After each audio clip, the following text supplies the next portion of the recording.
game series. My first thought is watching this shot is for a couple of guys that really didn't like each other, or people thought, they seem to be getting along pretty good right now. You know what? We were on the field, and we felt that blanket of love that came their way from the fans in the stands. But what we need to tell the folks watching and hopefully a lot of the people who are here and witness this celebration of this great team, the emotion that was in the faces of these players. And I mean, when they got introduced, they got choked up. They were choked up around each other last night when they got at a restaurant here locally. They were at the Epic Roast House for a get-together, and we got to be around them this afternoon in the dugout. And it's like a family reunion. It's amazing how close this bunch is. And then when they were honored today, as this great city celebrated their accomplishment of winning the National League pennant, they were truly moved, truly moved. Well, it's such a great day here at the park with the 4 Giants All-Stars and this reunion, and the fact that the Giants are playing well. They have lost a couple of games, we realize that, but overall it is a great vibe right now. And the other thing that I noticed, Mike, is they all looked in great shape, that 2002 team, and they're all hanging in there. And congratulations to this guy. He's the #1 vote getter in the National League. How about that? 7,600,000 plus votes that led the National League. He will be your starting catcher come the Tuesday of the All-Star game. And these are the guys that are going. Buster Posey for the first time. Pablo Sandoval was voted in as the third baseman with 5 million plus. Melky Cabrera wound up being the leading vote getter for the outfielders. Yep. He's going. And Matt Cain was selected by the players. It'll be his third All-Star game. So 2 first-timers. Pablo Sandoval, a second-timer, and Matt Cain, a 3-timer. Congratulations. And again, really, congratulations to the fans for putting them there. Pretty powerful. Yes, sir. Our group of fans in this region and all over the country, for that matter, really made an effort.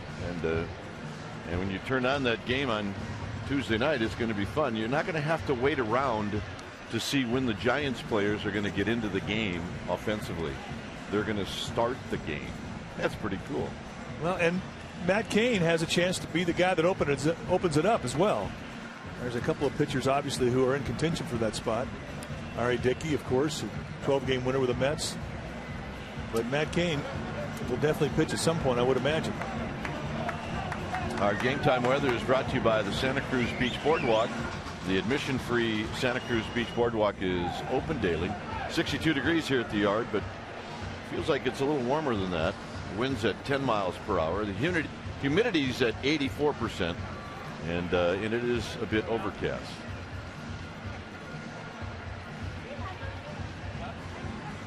The Reds lineup have won the last 2 games in this series. It will go like this. It'll be Zach Cozart in the leadoff spot, followed by Drew Stubbs. Stubbs, the center fielder, then Brandon Phillips. No Joey Votto today, as Jay Bruce will hit cleanup. Then it's Ryan Ludwig, followed by Scott Rowland. Miguel Cairo will play at first base. He came in to replace Votto yesterday when Votto left the game. Ryan Hannigan will do the catching. And on the mound for the Reds is the right-hander, Bronson Arroyo.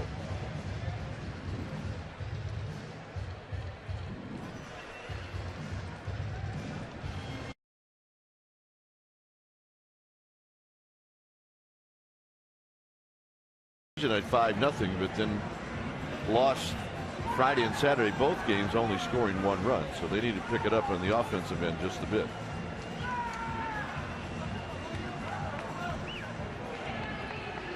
So Ryan Vogelsong leading the Giants out of the dugout.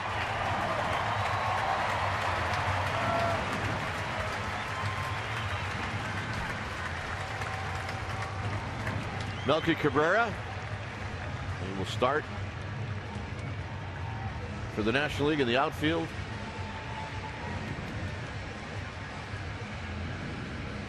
Pablo Sandoval takes his spot, and Buster Posey, of course, will do the honors behind the dish. So it's been a good day. And the Giants haven't even won yet. How about that? That's true. But it is good news when you see your players rewarded, especially when it's a reward given to them by the fans. On the hill today for the Giants will be Ryan Vogelsong. Vogelsong making his 15th start. He's been fantastic. 7-3 with a 2.23 ERA, certainly worthy of all-star consideration. He ranks 4th in the National League in ERA with 2.23, as you mentioned. And against these Reds, lifetime 2-3 with a 5.48 ERA. We said the guys to watch out for were Brandon Phillips, who has good numbers, as do Scott Rowland and Jay Bruce. Can control those guys, and obviously it'll loom in his favor. Let's take a look at the grips that Ryan Vogelsong will be using today. There's the four-seam fastball. It's a little subtlety. You see how he lines up that thumb underneath the middle finger. It's a good grip on the two fingers there. Now this is the two-seam fastball where he'll move that thumb and he'll put it underneath the forefinger, just about a 1/4 inch to a 1/2 inch. That's a lot when you're moving thumb pressures on a ball. And here's the curve ball, and you can see the middle finger right behind the seam. You got half the ball on this side, you got half the ball on that side, and the grip between the thumb and the forefinger should go right halfway through the ball. This is the cutter. It's almost like a fastball where you, again, load up your thumb underneath the middle finger and you cock the wrist. You see the wrist is cocked just a little bit and you throw it like a fastball, and here's a circle change. Some guys will throw it with their forefinger outside the thumb. Others will have it with their forefinger resting against the ball like Vogelsong, and that's off a two-seam grip. There you see the circle changeup. So we've got baseball here at AT&T Park. This will wrap up the homestand. It's what you're likely to see. A lot of fastballs from Vogelsong, and then everything else is just whatever's working. He'll throw anything at any time, but he likes that fastball, especially first time through the lineup. He'll try and establish a strike on both sides of the plate with that heater. First 3 innings. Here's the first pitch of the ball game, and it's hit out to left field to Melky Cabrera. And on one pitch, Cozart's retired. Vogelsong kind of gave Cozart the stank eye for swinging on that first pitch. Well, I mean, he did the same thing against Matt Cain the other day and knocked it out of here. Let's take a look at the defense behind Vogelsong. Well, all-star Melky Cabrera will anchor the outfield. It's the three amigos, Cabrera, Pagan, and Blanco. Crawford, joined by all-star Pablo Sandoval on the left side, Terrio and Bell on the right side, and Buster Posey, an all-star starter, will be in the squad putting down the signs. Here's Stubbs. Stubbs hitting .231. He takes a strike called by Dan Iasagna. Stubbs 3 for 10 lifetime against Vogelsong. Right there again, 0-2. And Asanya can have a big zone and he can have a small zone. The problem with his zone is it can bounce around a little bit. Look at the other umpires with Asanya. It's Buckner at first, Miller at second, and Del Scott, the crew chief, over at third base.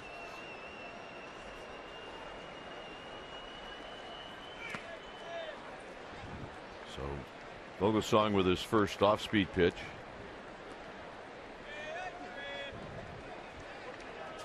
Stubbs, very, very fast. Outstanding center fielder. That talked about the defense that these Reds have throughout the course of these 3 games.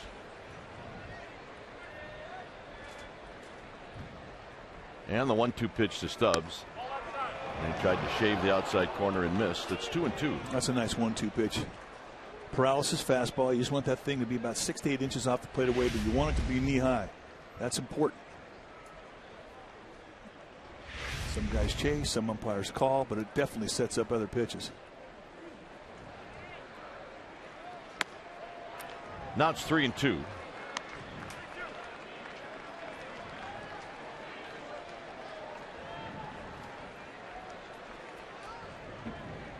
So Stubbs has worked it to a full count.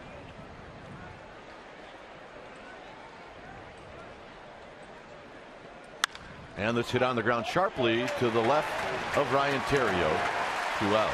Nice play. It's amazing how hard that ball was hit.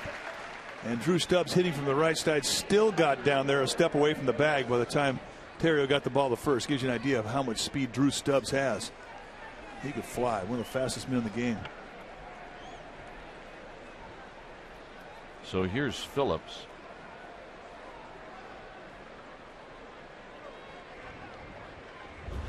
Phillips hitting .288, 10 home runs, 46 RBIs. Those are some pretty impressive numbers coming to you at that shortstop position, or make that second base position. There's a breaking ball for a strike, and he's got ownage on Vogelsong. He's 7 for 12. Phillips, by the way, did not make the National League All-Star team, and we're probably going to be reading and hearing about that. Reds were not happy about it. Low and away, 1 ball and 1 strike. Also, Johnny Cueto was not selected. And, you know, look, these guys still have a chance of being named if something happens to those who were selected.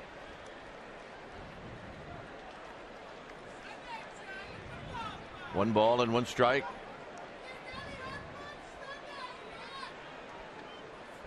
And it's wide again. 2 balls and 1 strike. If you look at, you know, it's not always wise to just judge things by statistics. But Johnny Cueto is a 2.26 ERA. And that gives you an idea of what they look for with pitches. They look for wins and strikeouts, period. And that's right behind R.A. Dickey. So anyway, as Mike said, Reds not happy. The 2-1 pitch to Phillips. Swing and a miss. 2-2. Good changeup. And boy, that really fooled Phillips. Hey, step outside and regroup on that one. Take a little inventory. That's when you pop a disc. Yeah, or 4. Great arm action. You can see just how far out front Phillips was. Just thinking, man, that was a nasty pitch. He's got some bat speed. And the 2-2 offering is hit on the ground to Sandoval. And Sandoval to Belt, side retired. A nice inning for Vogelsong. Blanco, Terrio, Cabrera coming up.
Lineup. It'll be Blanco, Terrio, and Cabrera. Those are your first 3. Then Buster Posey. 10 home runs, 40 RBIs. He'll be in the cleanup slot. Pablo Sandoval moves up a spot in the lineup. He's now hitting 5th. Then it's Pagan, Belt, followed by Crawford and Vogelsong. On the hill today for the Cincinnati Reds will be Bronson Arroyo, the 35-year-old right-hander, 6'4", 190-pounder out of Key West. And he's in his 11th year at the big league level, and in 15 starts, 3-5 with a 4.13 ERA. You are going to see the kitchen sink, and out of the windup, watch his leg kick, very unorthodox. When he lifts it up, it's actually, it gets parallel with the ground when he lifts his left leg up. But you're like, he's got a natural sink in the fastball that'll go high at ease, but he'll four-seam the ball as well, throw change-ups, curveballs. He'll back speeds off every pitch he has. He'll lower his arm angle. He'll give you a lot of different looks with movement. It's fun to watch. Okay. I think I can make your point a little faster. Yeah. He's Livan Hernandez. Great analogy. Bronson Arroyo, he's Livan Hernandez-like. He may throw a little harder than Livan as Blanco pops this one up. I think this is playable. It's Cairo. And Cairo at the very end throws up the glove and makes the catch. Let's take a look at our Toyota Exmo. It's brought to you by your local Toyota dealer. You see the high leg kick. There's the parallel kick we're talking about. That's very unorthodox, and that catches your eye. But as he plants that foot, arm up in a very good position, he's out front. And for a guy 6'4", 490 pounds, I mean, he really has a very, very reliable motion that he's able to repeat, which gives him his great command of all of his pitches. So here's Ryan Theriot. Theriot hitting at .266 with 16 RBIs. And he shoots this one foul. Let's take a look at the Reds defensively. Starting in their outfield from left to right. It'll be Ludwig, Stubbs, and Bruce. The best arm in right field with Bruce. Cozart with Frazier. Scott Roller a late scratch at third base at your left side. Phillips and Cairo on the right side.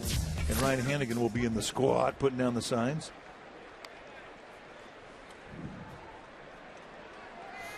So it's 1-2 now to Theriot.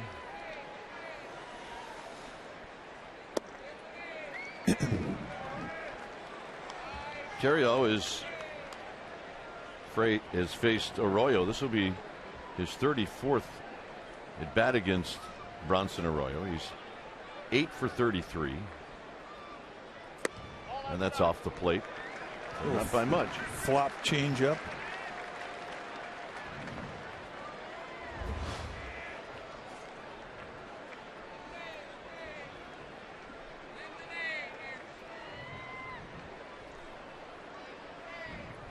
And the pitch runs inside, so Theriot's aboard. Well, this gentleman should get a nice ovation when he's announced. To the starting All-Star team, left fielder, number 53, Melky Cabrera.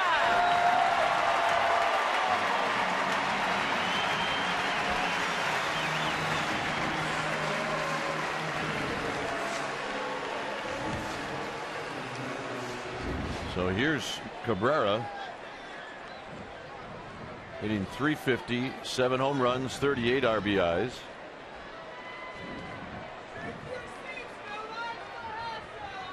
Theriot with 8 steals on the year. He's got a big lead.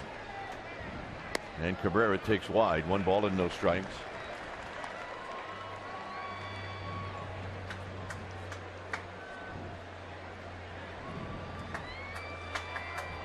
The Milkman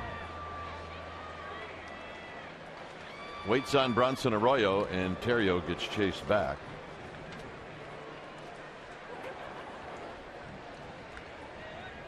Cabrera on this homestand. Remember, it was 3 against the Dodgers, and this is the 4th game against the Reds. He's 7 for 20.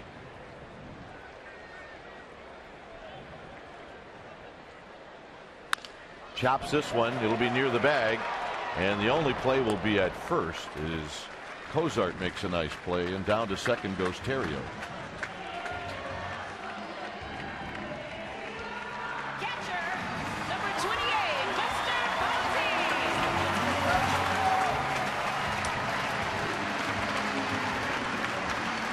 Pretty impressive when you think about more votes than anybody in the National League. Buster Posey. Yeah, over 7,600,000. And set a new record for the National League. And it will not be his last All-Star team either. It will not. At second base, Theriot. Swing and a miss. No balls and 1 strike. 1 for 3 lifetime Posey against Bronson Arroyo.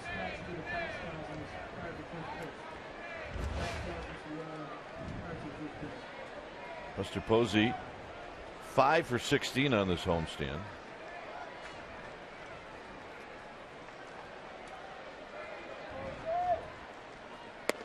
And he takes one a little wide.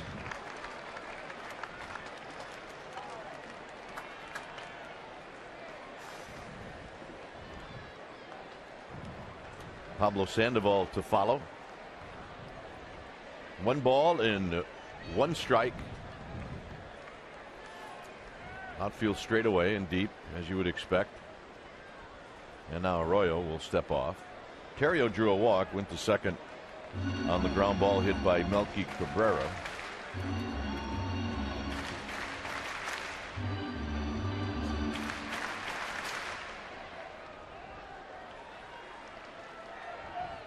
So Arroyo looking into Hannigan.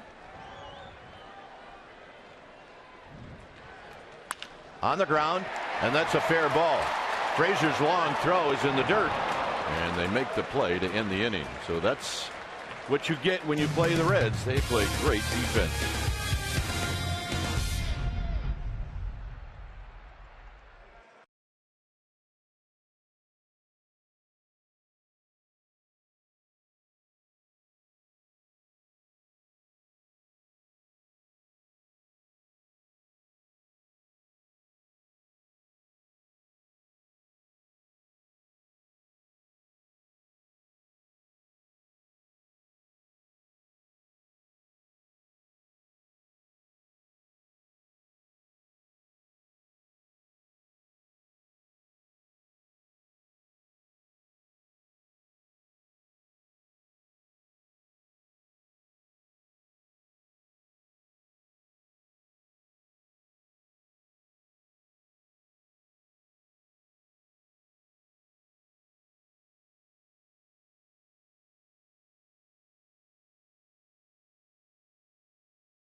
Area is brought to you by Heffernan Insurance Brokers. Insurance and financial services for you and your business. Visit HEFINS.com. No score as we head to the second inning. Vogelsong got a fly ball and 2 ground balls in the first. It'll be Bruce, Ludwig, and Frazier.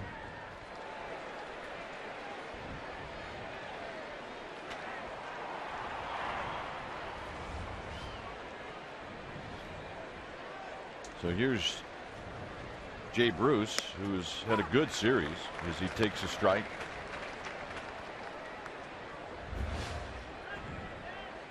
Bruce has 5 hits in the series, a couple of doubles.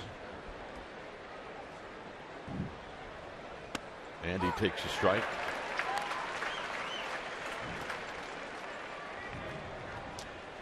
Jay Bruce, also named an All-Star. He'll be going with the National League a week from Tuesday.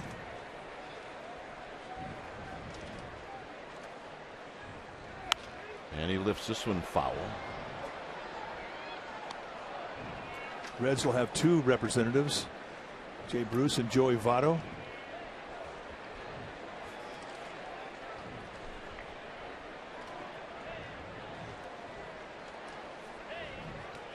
Pretty exciting day around baseball. Indeed it is. But it can be a bit disappointing because there are guys worthy of the team that don't get to go. Ryan Vogelsong, Madison Bumgarner, Sergio Romo, all guys who are worthy of the honor. On the strikeout, let's go to Amy G. Amy. Actually, Dwayne, just off of what Mike was just saying, actually manager Bruce Bochy said to me today it's a little more about heartbreak than excitement because it is hard when you know guys are worthy of making that team and they don't. But there's only so many spots. I did speak to the guys who did make the team. Of course, Pablo, Melky, Buster, Matt King. Great reaction from all of them. All of them so thankful to the fan base. But probably the most emotional, Melky Cabrera. Gentlemen, I actually thought he got a little bit choked up. Said he talked to his mom and 10 family members will be joining signing him in Kansas City. He profusely thanked the fans and, of course, the Giants' marketing campaign, which was amazing. Congratulations to them all. Well, good job, Amy. Absolutely. Giants end up, as Ludwig hits this one foul. I mean, that was not foul by a whole bunch. Yeah, Ludwig's looking in the dugout like, is somebody going to go out and argue? I think that was fair. Dale Scott, the crew chief over at third base today, making the call on that. But here's Melky Cabrera. He comes over to a new team with Kansas City. I even remember when the announcement was made, it was like, okay, I had no idea the kind of year he had last year. And he has backed it up. Well, the first time in his career, he had over 200 hits, which is validation as a hitter at this level. But you know, it's a first-time All-Star for him, and he gets to go back to where he played last year, Kansas City. So you have to imagine that his emotion will be running as high as anybody's that shows up. So congratulations to the Milkman. The 1-2 pitch to Ludwig is outside, 2-2. Hey, Vogelsong's got a great changeup today. We're seeing swing throughs off it early on. That's a great sign.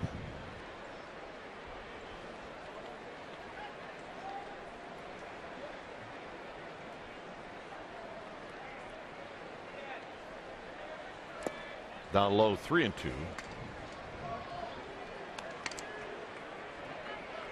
Dodgers play tonight.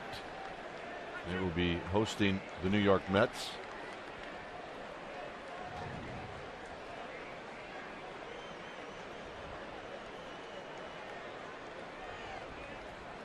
So Ludwig has worked to count to 3-2. And he bounces this one to Crawford on the backhand. 2 outs. Well, today is the final day of the Junior Giants stretch drive, and so far we've raised $315,000, and we're grateful for all the donations we've received throughout the 4-day campaign. It is a stretch drive that benefits over 20,000 kids who are socioeconomically depressed. They can't afford gloves, they can't afford bats and balls, and if it weren't for the Giants program, they wouldn't be playing. But they will play this summer, and they're going to play a lot, and they're going to learn the value of teamwork. And through all your help, we say thank you. Here's Frazier, who takes a breaking ball for a strike.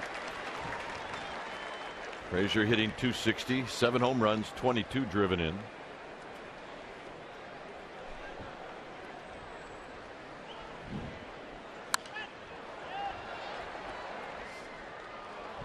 This is Scott Rowland like.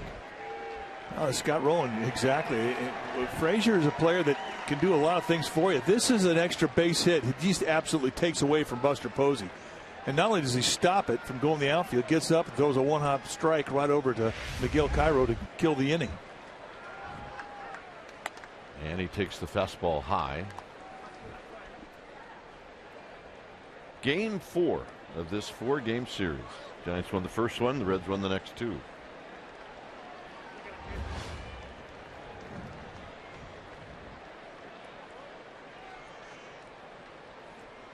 And this is a grass cutter, and Frazier's retired.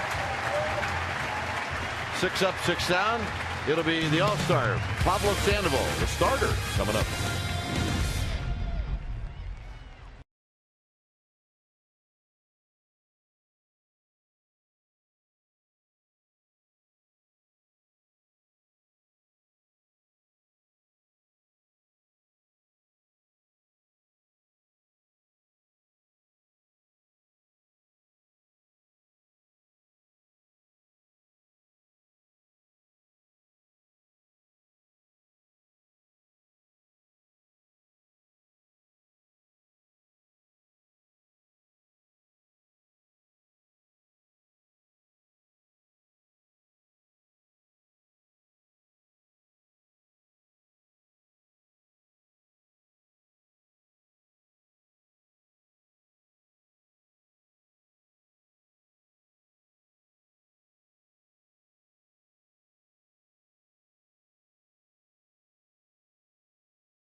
Provident Credit Union.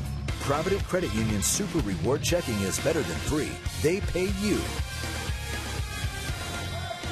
Here's Sandoval to lead off the second inning, facing Vogelsong and Arroyo. And Sandoval looks at a strike.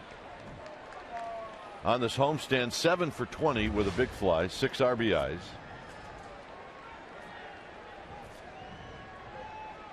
Pagan on deck, and then Brandon Belt. This is foul back. Nice catch by a fan who caught it barehanded. Yep, he just stood up and just snatched it right out of the air. Gamer.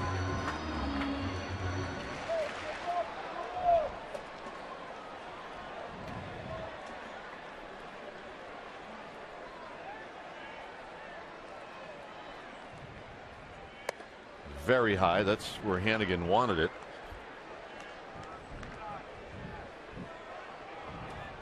Sandoval has faced Arroyo 9 times. He's got a triple. One of his 3 hits, a triple. And here he tops this one to Cozart. And Cozart will make the play. 1 out here in the second. And here's Pagan.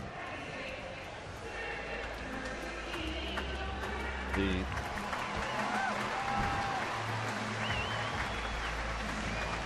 Giants fans did such a good job of voting that Angel Pagan came in 5th in the National League voting for an outfield spot.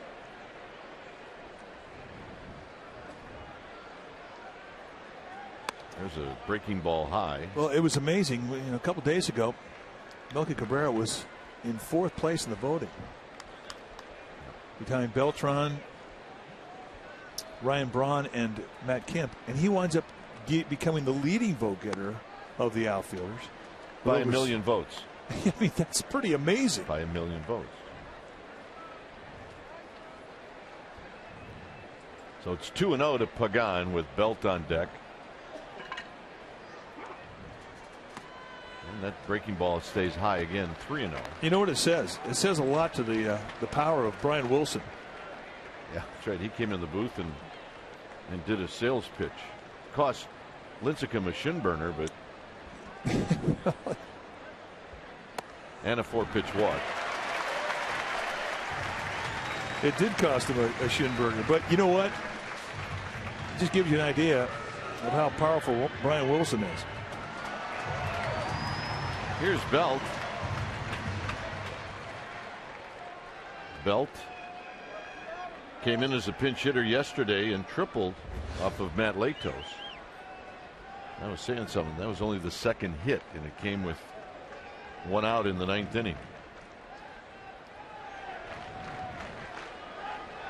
Pagan leaning. He does not go, and Belt takes very high, so that's 5 straight out of the strike zone. Hannigan's going to go out. And Hannigan's going to come out and make a little mechanical correction here, and this is when catchers will remind you to keep that front shoulder in as you're driving towards your target. One thing about a guy that's been in the big leagues over 10 years like Vogelsong Arroyo has is that if there is a mechanical problem, they being the guys who've been in the game that long, can make that correction pretty easily.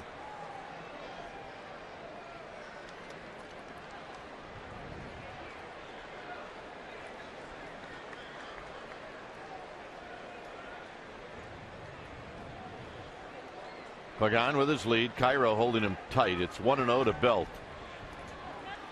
2-0 to Belt.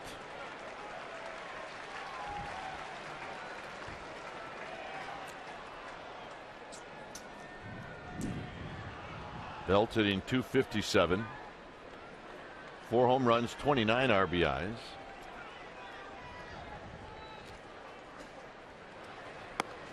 And it's wide as Pagan started to go and stopped, and that's probably a good thing.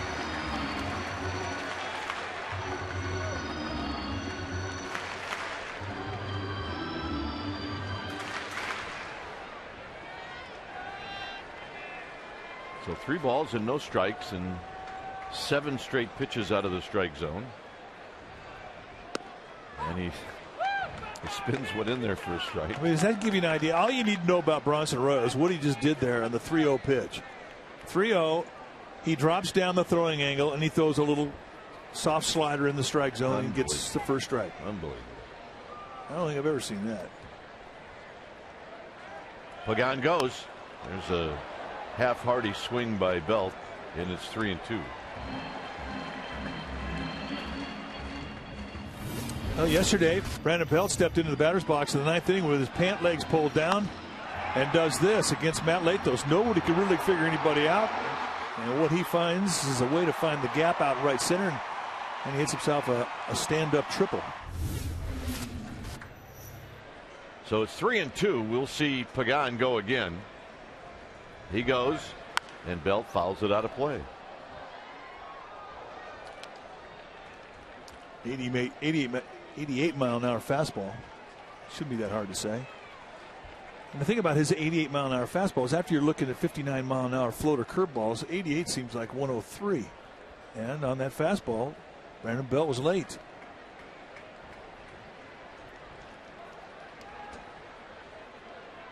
3-2. Runner goes. Swinging a drive. Hit into right center field. Hit very well. Stubbs on the move. It carries on Stubbs, but he makes a tremendous catch. And hustling back is Pagan. And let's check in with Amy G. All right, gentlemen, we were just enjoying watching that play. Jeff, I don't know, could you run that down? No, not anymore. Not anymore. I got bad knees now. With Jeff Kent, Rich Aurilia, of course, part of the 2002 National League Championship team. Gentlemen, today all-star selections were made. 3 position players from the Giants were selected. The last time that happened, 2001, Jeff, Richie, Barry Bonds. I'm guessing you remember that year. Oh, absolutely. It was a great year offensively for all of us. And, we were in independent race till the last day of the season pretty much. And good memories. So it's nice to see 3 guys going back. I talked to Barry earlier, Jeff, and he said that you guys hoped to all play at the same time during that game, but it didn't happen. That would have been pretty cool. Yeah, it would have been. To represent and wear the uniform of the city you're playing in and have the fans. We had 50,000 every day, Richie, showing up, voting for us. And we all had good years, and it's good to see that the Giants individually down there are having good years too. You spoke on the field earlier. It seemed like a pretty emotional time down there for you guys, truly loved by this fan base. We've given up our uniforms. We're wearing collared shirts and jeans now. So anytime you come back on the field, it brings back a lot of memories. And there was a lot of fights we had with opponents. There was competition amongst ourselves. We were battling to win something that you don't very rarely get a chance to do, and that's to play Major League Baseball and win a championship. And all of us, it brought back tearful memories of happiness and of knowing how much love we have for playing the game out there on the grass. Richie, you were out there by yourself. I was with all my friends. I started to feel a little bad for you, but then you were able to really soak it in. It looks like you were watching everything. No, it was great. It's great to see everybody. And like Jeff said, we were all a family out there playing, and we had one common goal, and that was to win. And regardless, of the outcome, sure, we wanted to win the World Series. Who wouldn't? But we're all winners, and we're all lucky to wear this uniform and to call ourselves Giants. Fan favorites, great Giants, Jeff Kent, Rich Aurilia, Dwayne, Mike. Yep, 2 of our favorites, that's for sure. And they created a whole lot of happy moments for us in this booth. Well, like Dusty Baker said, that was the best-looking Giants team ever, too.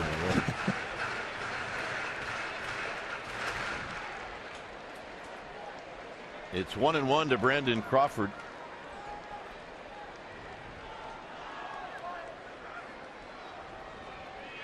Pagan leading. The last throw that went over there hit Pagan. See the year for Jeff Kent in 2002. 52 walks. Hit 3 home runs in that World Series. That gave him an even 40 home runs. Pagan goes. Here's the throw down to second, and it's into center field.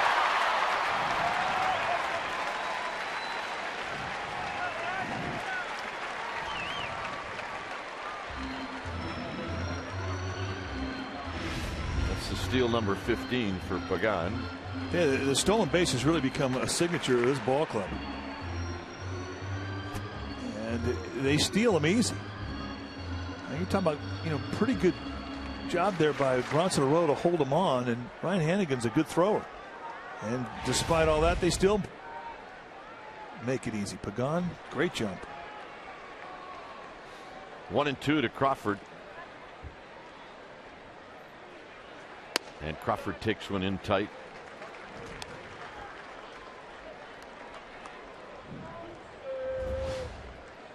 Crawford yesterday, for the longest time, had the only hit off of Matt Latos.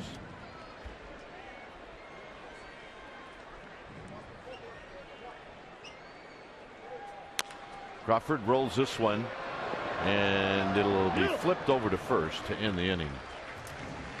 Yep, a couple of guys that were the double play combination for some terrific teams. Friends for life.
Comcast Sportsnet Bay Area is brought to you by Eric's Deli Cafe.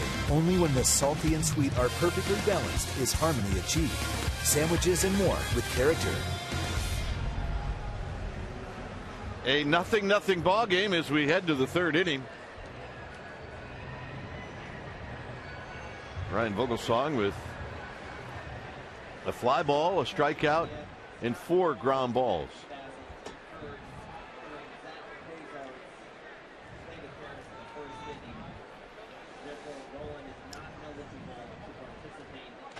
So here's Cairo. Cairo takes a strike. They're telling us that Scott Rowland was in the lineup. He was scratched due to back spasms, but the game had started when the back spasms occurred. It was when the leadoff hitter was up, Zach Cozart. So he has been officially in the game, and that's it. You can't use him again.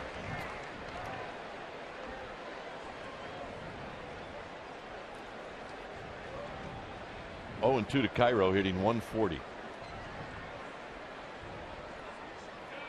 Cairo smokes it on the ground, and Sandoval throws him out. Nice play. Here's our McDonald's True Stories. It's going to come from 2002. Benito Santiago made the Cardinals pay dearly for intentionally walking Barry Bonds with 2 outs in the bottom of the 8th inning. A game-winning 2-run home run. It was the second home run of the series. It was his second home run of the series. Benito went to go on to win the NLCS MVP, 302 home runs, 6 RBIs. Yeah, he was a good Giant. I enjoy the time spent around Benito Santiago. I always thought that after he was done playing and catching all those years, and he caught a long time, I always thought he'd come back as a pitcher, put him in the bullpen. Because he had a cannon. Yeah, he might actually pitch from his knees. Remember, he'd throw guys out from his knees. That was how he did it. The other guy we used to play with, I always thought when he was done playing shortstop, he'd be a relief pitcher. John the Master. Yeah. He had an amazing arm, and he could throw almost submarine with it. 1 ball and 1 strike to Ryan Hannigan. On the ground to Crawford.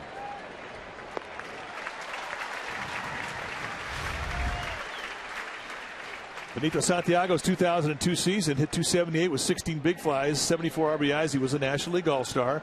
As Kipe said, the NLCS MVP. And in that game 4 in that NLCS, had a game-winning home run in the 8th inning. A lot of clutch hits. The year after Benito left the Giants, I believe it was 03 was his last year. The Giants instantly saved about $50,000 in bats. He could go through some bats. Benito broke more bats than any player I've ever seen. He's a good dude. 1 ball and 1 strike. And he might break 3 in an at-bat, 5 in a game. Yeah, literally. This is no exaggeration. He'd go on a 10-day road trip and he'd have 6 dozen bats. Come back with 1. Arroyo can hit a little bit as he fouls this one back. It's 1-2.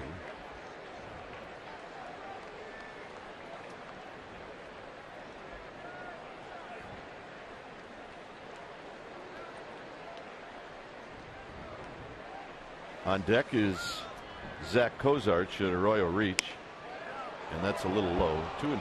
Like about an inch. We've seen this now a number of times this year where the pitcher gets the first hit. So if you're Vogelsong, you're thinking, I'm not going to let that happen. Bear down, baby. That's what you're thinking.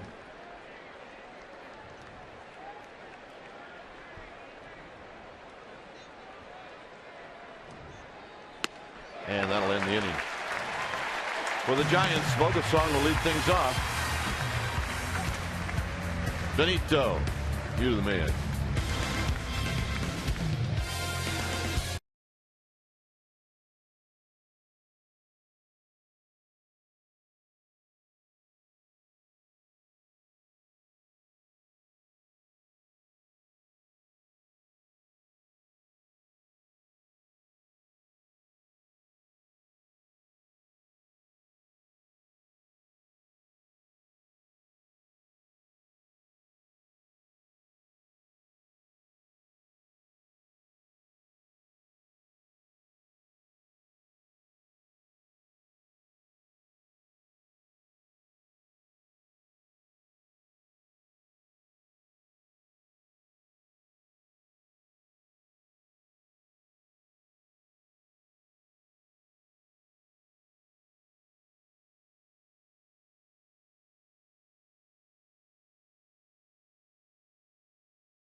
Is brought to you by Cash Creek's Summer of Luck.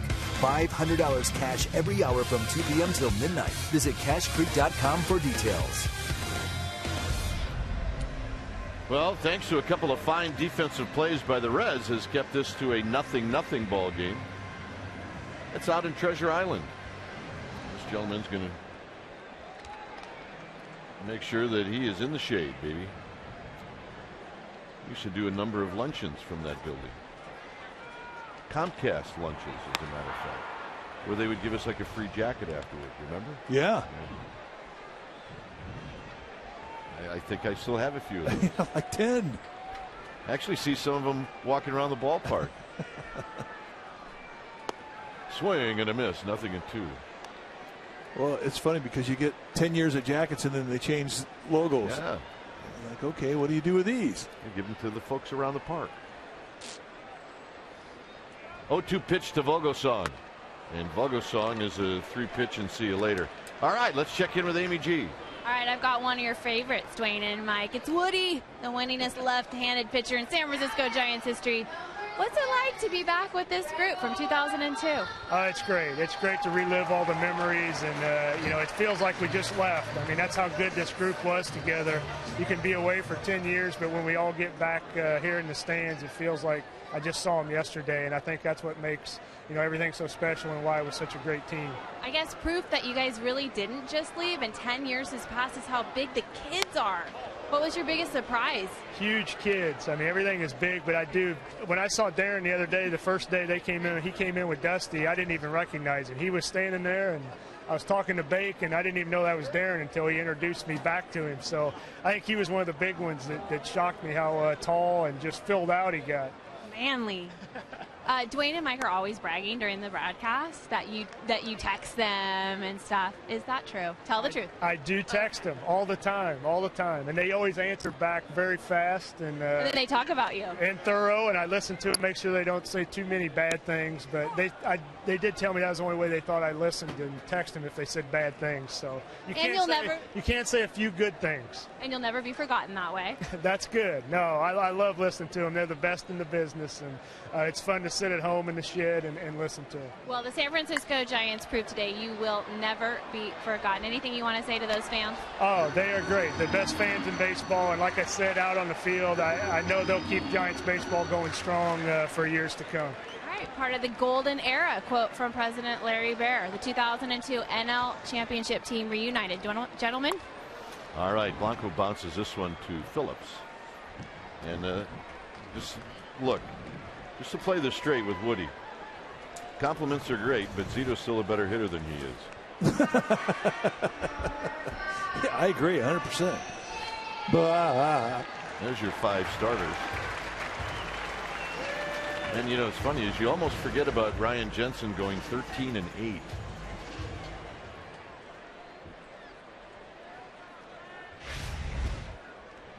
Here's Terrio. Terrio takes a breaking ball for a strike. There has been no offense so far in this game. It's been a big matchup between Bronson Arroyo and Ryan Vogelsong. Well, if Stubbs would not run one down and if Frazier doesn't look like Brooks Robinson, they get a couple of runs. Yeah. But that's what happens when you play the Reds. They can pick, and you've got to play defense to match them. Down the right field line. It kicks right out to Bruce, and Terrio wisely stopped, and he didn't want to, but he did. Well, he knows the reputation of Jay Bruce's arm, and that ball kicked off the side just past the mound in the bullpen, and it kicked right out to Bruce. Bruce played it beautifully, like he's out here playing right field every day. Watch this ball hit off the wall and come back to Bruce. Takes his momentum right to the bag, and if Terrio's going, he'd have been out. You can't be stubborn on a play like that. Cabrera bounced out to the shortstop Cozart. I would not be surprised if Terrio takes off here. He's been a little frisky on the bases lately. He's got a huge lead too. Wide, 1 ball and no strikes. You hit off Bronson Arroyo, and he's one of those pitchers where you think this guy's got 16 different pitches. And really, it's not that far from the truth, because whatever he throws on the high 3/4, he'll throw at the low 3/4 and the sidearm. I mean, he'll mix everything up and throw it at different angles. Pop foul. And he's always had that base sinker. It's a lot of ground balls. You've got to be patient, and you cannot take what he won't give you. If he throws that ball away with movement right, you've got to go the opposite way with it.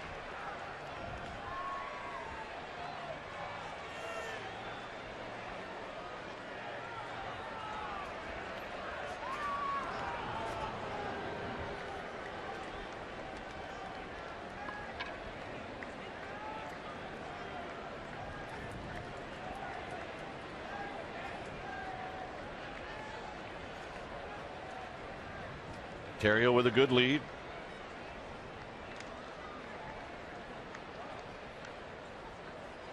Cabrera lines it into left field, a base hit.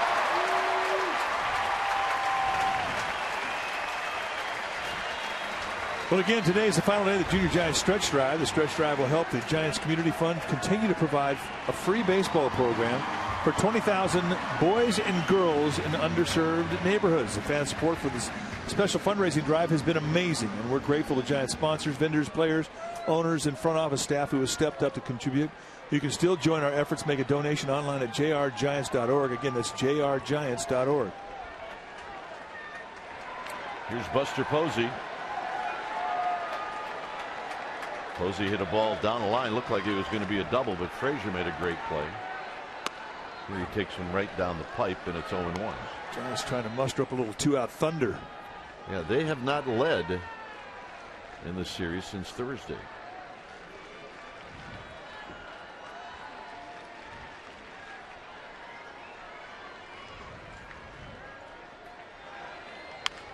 Pulled foul. It's now 0-2. Had a good pitch to hit. They set that target on the outside corner at the knees, and Bronson Arroyo left that thing right out over the plate, floating up there at the belt. See the target from Hannigan down and away. This thing floats. That is got "whack me" written all over it, and he got away with one there.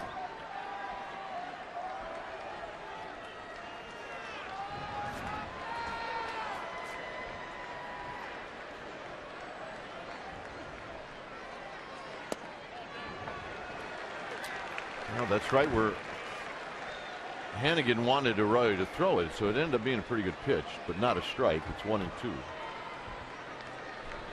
That's the difficulties in falling behind. 0-2. Terrio at second. Cabrera at first. Posey, check swing roller, foul.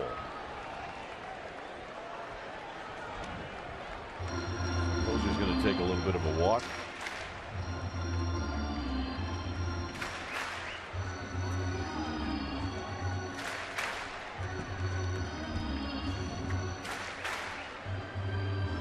The first two hits in this game by either team are standing on the bases for the Giants.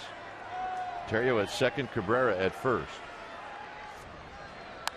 Fouled out of play as Arroyo dropped down a little bit, but I don't think Buster Posey gave in too much. Well, if there's one guy in this Giants team I would never drop down on, it would be Buster Posey because of that strong front shoulder. He's got zero give in that hack, and he lets that ball get in so deep, and he's not the type of hitter you drop down on.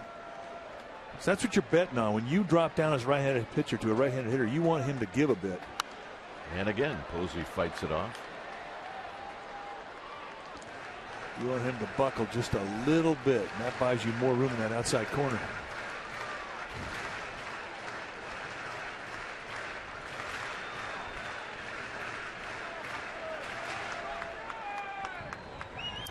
One and two.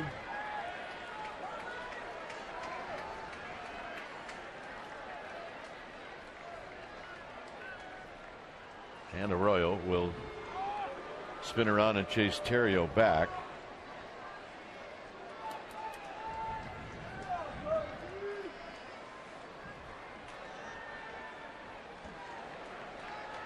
So Arroyo sets and throws, and Posey lines it into center field. That's going to be a base hit. Terrio comes in to score, and the Giants lead 1-0.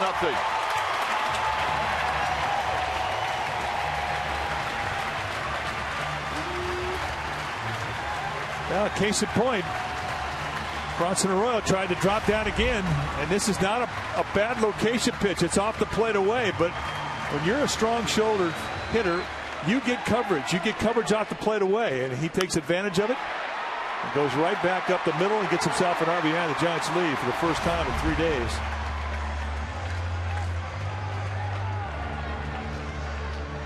After 2 outs, 3 straight singles.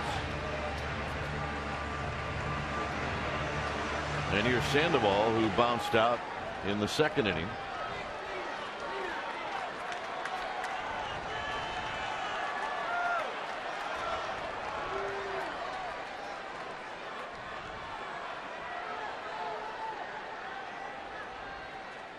Swing and a miss. No balls and 1 strike. Ball tailing away from Sandoval. An example of a guy trying to pull an outside pitch. Arroyo throws a fastball. It's going to have movement that just has a little subtle leak away from the left-hand hitter when it's up around the belly. It gets a little more sink when he's down around the knees. But you can't try and pull that. You got to go to left field with it.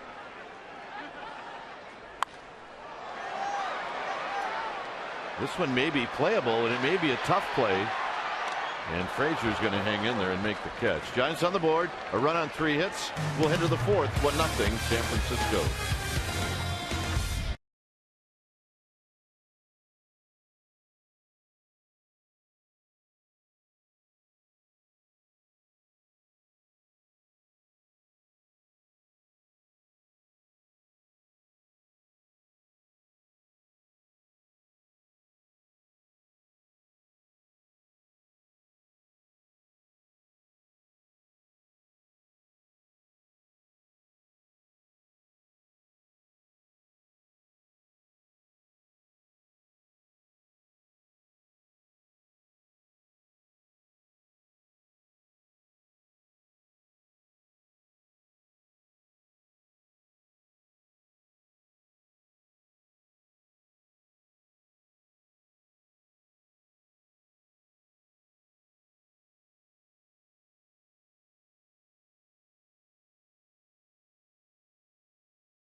In MLB history that played the most regular season games before reaching their first World Series.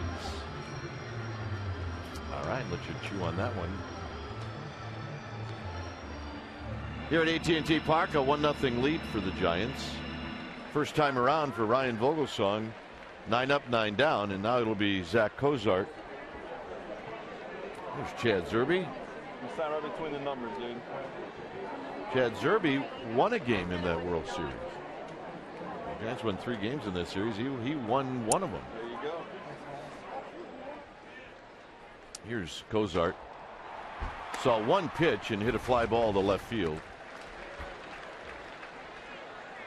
So Cozart.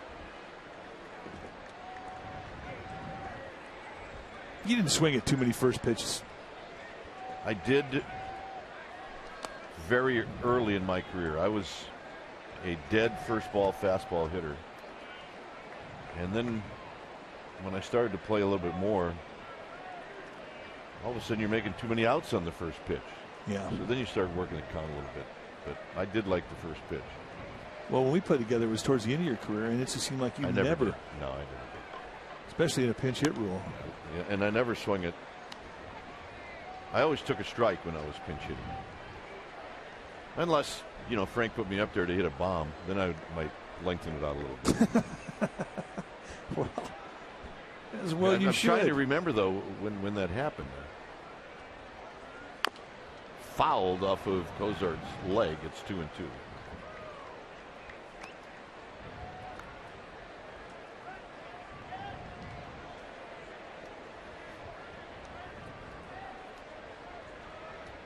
Two and two. There's some guys, though, Mike, that like the first pitch. Some guys never change, and they just. I mean, it's going to be hard for Pablo Sandoval not to. Big chopper to Crawford. All right, time for our forward right choice. Another event that happened in 2010. He's not able to be here today, but let's go back and remember Rob Nin as he joined his own exclusive club by getting the final 3 outs for his 300th save. So he made it as difficult as possible. What's new? Nin allowed a run in ninth and was forced to get 2 outs with the bases loaded, but he escaped, becoming the youngest player to record 300 saves at the tender age of 32.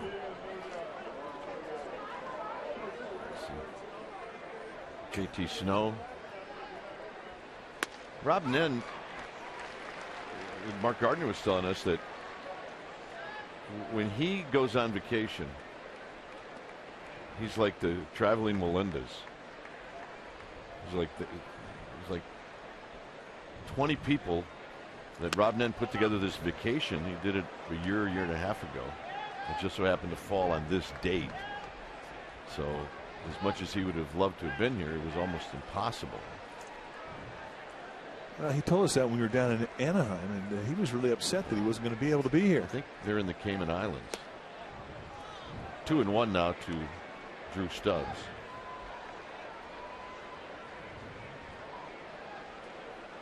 But really good turnout. David Bell is managing this Reds AAA team, and he couldn't make it.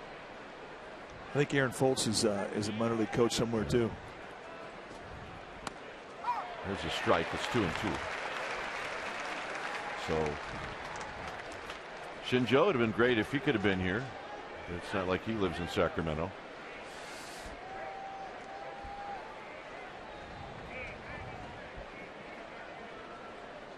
Forgot about Shinjo. Yep. Got him.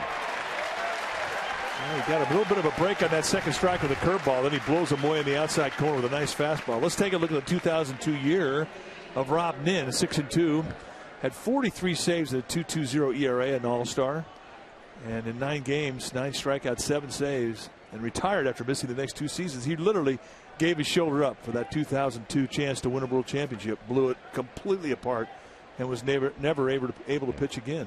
I remember we were doing the game together on radio, and we were a little suspicious that something was up when the Braves were taking on the Giants, and then of course the Cardinals. There's Phillips as he swings and misses. But when he was humping up in Anaheim and the radar gun was showing 87, 86, we knew something was not right. Well, this is the same Rob Nin that was throwing 93-mile-an-hour sliders. Right. So when his fastball went down to 86, but he knew it and he went for it. Phillips fouls it out of play. It's 0-2. But that was the kind of mentality that team had. I mean,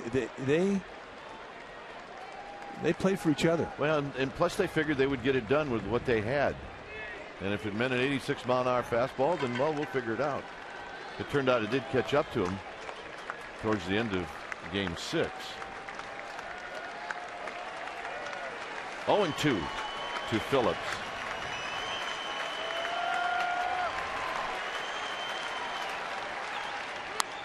Out of play. That's a nice pitch, 0-2. And that was off the plate about 6, maybe even 8 inches. And Phillips was still able to get to it. I mean, he really has great coverage middle away. Look where this pitch is and look where his bat head is. I mean, he can really extend out there. And you see that as a catcher, and you know that if he's covering that, you got to pitch him in.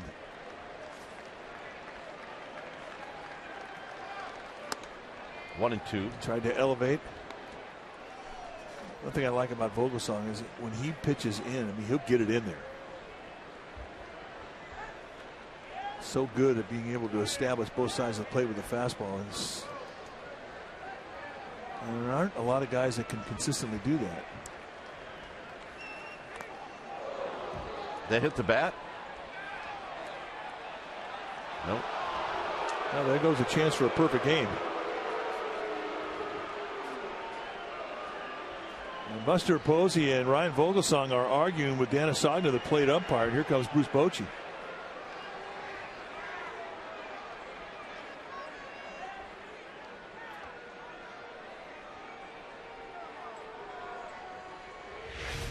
Let's listen. And it sounded like it got a piece of him. I think it did. I think it got him on the lower. Maybe the knob. It absolutely did not get him. Absolutely did not get him. Unbelievable. On the ground, Terrio from right field, side retired. No damage. 1-0 Giants.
AT&T named the 2 players in MLB history that played the most regular season games before reaching their first World Series. 2 good ones, Biggio and Bonds. 2 Hall of Famers as far as I'm concerned. Here's Pagan. Pagan walked in the first inning. Here he takes a strike.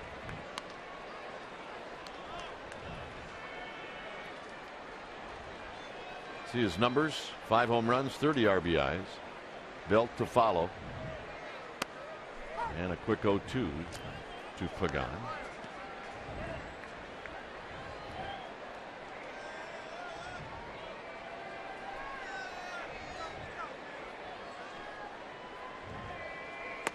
In tight. Tried a nice little front door sink on the 0-2. One thing that Bronson Arroyo definitely understands, it's movement, how to apply it to swing types. Little pop-up out around second base as Cozart makes the play. Here's Amy G. Amy. All right, Dwayne and Mike. Kenny Lofton. Chatty Cathy had to run out and go find him. He's just saying hi to everybody. This is a fun day for you, huh? No, it's awesome. You know, get to see the guys again, and seeing some guy with all the gray hair is pretty funny when you see the guys from 10 years ago. It's like, wow, 10 years, you know, bring on that gray hair to you, but it's pretty funny. Especially when you don't have any, huh? No, I have a little bit. You know, it's a small amount, but, you know, some of these guys have a full hell of hair. You know, it's pretty funny. And Reggie tried to hide his by cutting his hair all off, so he's slick. Okay. All right, so rumor has it that little Darren Baker, Game 5, you know, swooped up by JT, the famous player. He was coming out to see you because you're his favorite player. Well, that's what happened, you know, and little Darren, when he was little, he was always wanting to take my bat. I was his best friend, so and every time, you know, he comes to the plate, he always tells the other bat boys that, you know, he's going to get my bat to go pick up. And some of the other bat boys were saying no, they was going to do it. So, but what he did is he made sure he sprinted out there, the first one to go out there and get my bat, and that's how it all started. And you and I were actually talking earlier about Darren and how much he's grown and how impressed you were with him at 3 of his baseball knowledge. See, and that's the thing about it is I just realized today that he was 3 years old when that thing happened. And I'm pretty shocked because at the time he knew everything about baseball. He knew all the positions. He knew exactly what was supposed to go down. And at 3 years old, he was telling the other bat boys, the newer bat boys that came in, you know, what they were supposed to do. So I'm like, wow, you were 3 years old. I mean, at the time, I didn't know he was 3 years old, and he had all the knowledge of the game. It was amazing. And when his mom told me today he was 3 at the time, I thought he was 6. Well, we loved seeing your hit again that put the Giants into the World Series, and I think Darren Baker is a manager in training for sure. Now, Mike Krukow, I'm not sure how you're going to hide your gray hair. I don't know about that one, but you know what? He still looks good with it. I'm sorry. I had to. Yeah. Did Amy forget that we're the ones that throw to her? Yeah. Don't forget, we do get the last word, Amy. How about this one? And now we were going to go to Amy G., but instead, we're just going to take it ourselves. Yep. I don't like it when she dogs my partner. She just played the gray hair card. 1-1 to Crawford. Belt with a nice single to left. Belt's leaning. He goes. And the throw down to second is late. You cannot forget about Brandon Belt if you're pitching and he's on first base. And Arroyo completely victimized by a nice swipe from the baby giraffe. I mean, look a little clumsy, but hey. He took a peek, too. 1-2 to Crawford.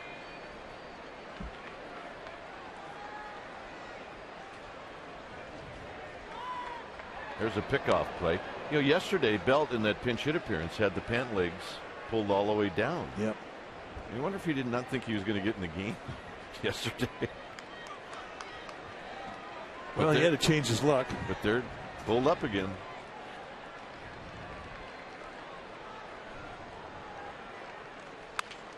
On the ground to Cairo. Crawford will be retired. And Vogelsong now a chance to help himself as Belt moves to third.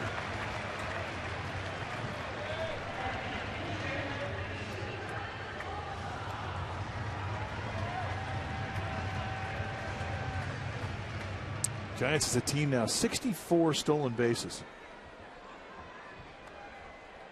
65 now, I beg your pardon. There have been 2 in this game today. The only team that has more stolen bases than the Giants in the National League are the Miami Marlins. Milwaukee just beat Arizona 2-1 as Vogelsong flinches on that breaking ball. Vogelsong looking for his first RBI of the year, and that RBI possibility is standing at third.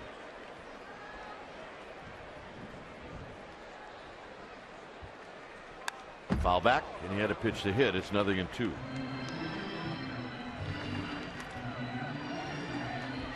Now look at the location mistake. They set up away. This thing goes right up out over the plate. And that's just a lazy pitch.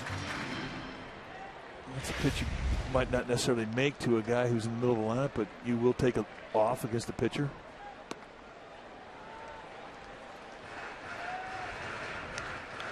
Arroyo has made some location mistakes, and he really hasn't had to pay for a lot of them. Trailing in this game 1-0. It could be a lot worse. 2-2.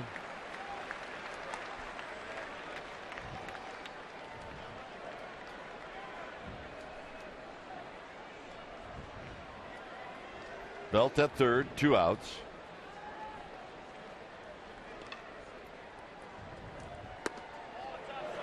All right, so Vogelsong works it to 3-2.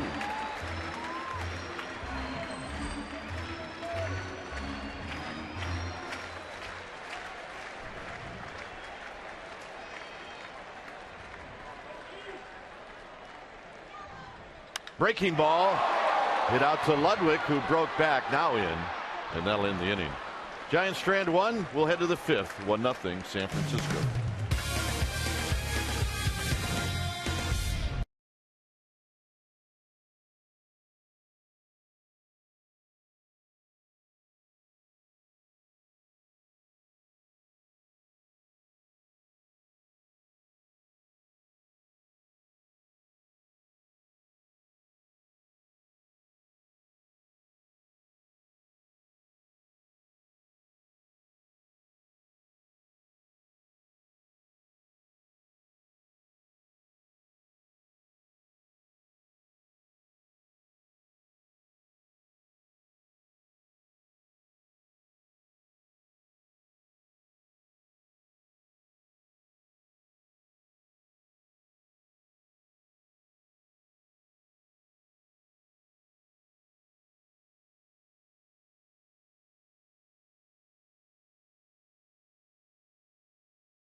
Comcast Sportsnet Bay Area is brought to you by your Bay Area Hyundai dealers.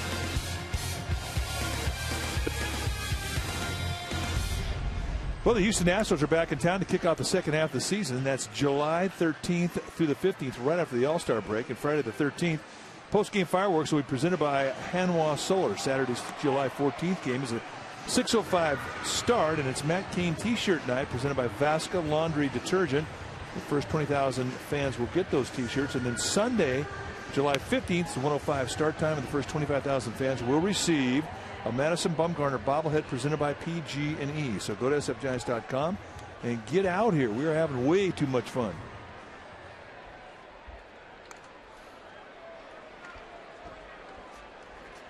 So Ludwig will lead things off.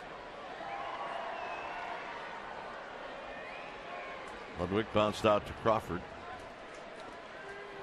1-0 Giants. A Buster Posey RBI single in the third inning.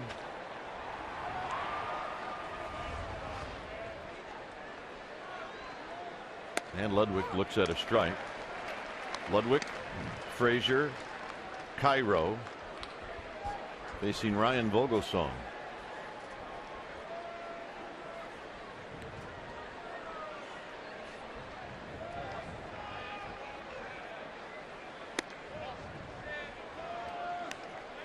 Vogelsong had a no decision against the Reds on April 26th. Oh, yeah. Now that panda hat has caught the imagination of that little one. Two sisters going at it. Look to be like pretty good friends. That's my theory. You know early on if they're going to get along. Those two, friends for life. 2 balls and a strike.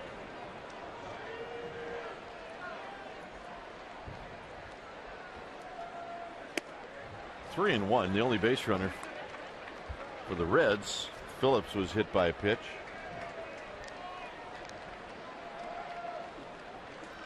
Which is debatable.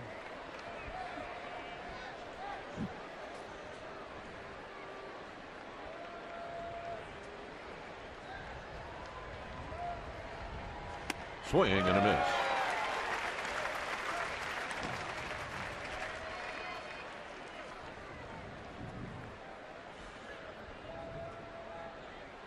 So it's 3-2 now to Ryan Ludwig.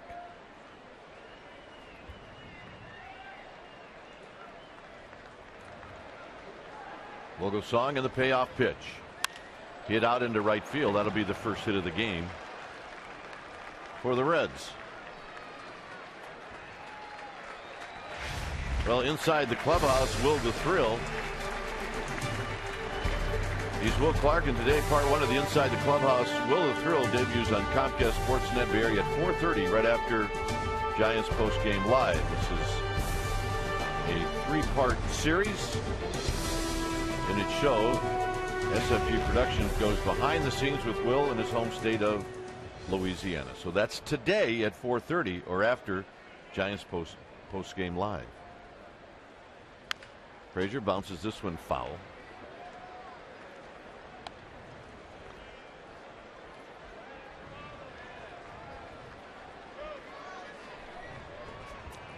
Frazier bounced out to Crawford in the second inning. Vogelsong would take that right here. He'll take a double play ball. Cairo on deck.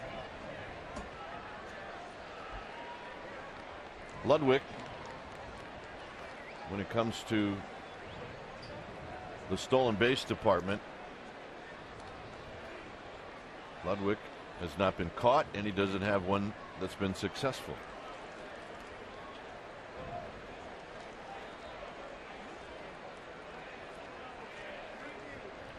Here's the 0-1. High, 1 ball and 1 strike.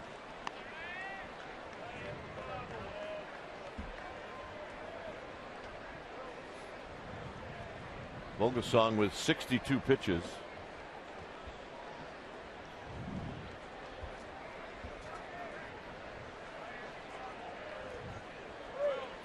Ludwig with his lead. And a strike. He gets the call on the inside corner. I don't think Frazier is buying it. Well, it's a plus when you get an umpire that gives you a strike that isn't caught between the knees. Yep. They set that target in the outside corner, came across the plate a little bit up on the inside part, and they still get the strike. That's a gift. Vogelsong let that one get away. It's 2-2. Kind of goose that changeup. Really upsets you too when you make a pitch like that when you're heading to count 0-2 or 1-2 and you throw it way wide of the strike zone. Easy take for the hitter. I mean, you want an 0-2 pitch or a 1-2 pitch to be something that hitter really has to think about. He has to get out there and cover it. He has to protect. Sandoval's going to charge. He's going to let it go, and it rolls foul. A wise move. All right, let's check in with Amy G. Well, Dwayne, the hits keep coming. We've got Harrison Barnes. He was the Warriors' first-round draft pick, a student at the University of North Carolina, and this young man needs a larger row. He's 6'8". Are you comfortable? Yeah, I'm pretty comfortable in this seat. I'm able to put my feet up a little bit. First time to the Bay Area. What are your thoughts so far? I love it. You know, I've had a chance to walk around a little bit, and I've been to San Francisco. I've been to Oakland. Got a chance to see the San Jose LA Galaxy game last night. 50,000 people were there.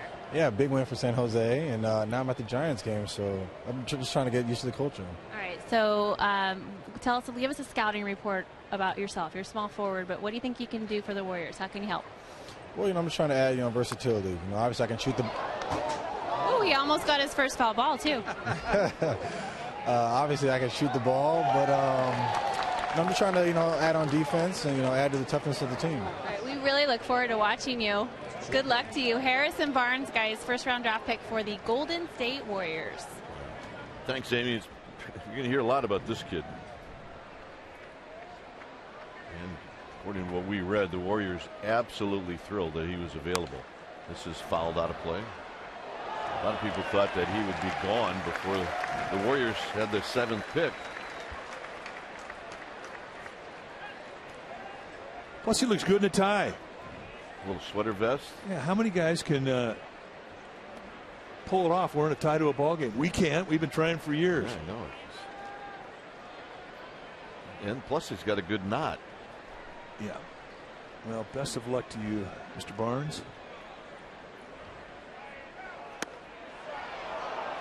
In tight, it's now 3-2. Not missed by much. Tried to go back in there where he got that second strike, and he leaked it a little bit farther inside. Danisagna, the plate umpire, not going with it. See the target and watch the way that Posey will just sort of lean that body and try and keep those shoulders behind the ball. Hit well to left field. Cabrera back, looking up, gone. A guy that was not in the original starting lineup has hurt the Giants here in the 5th inning. And he was not fooled on that 3-2 curveball at all.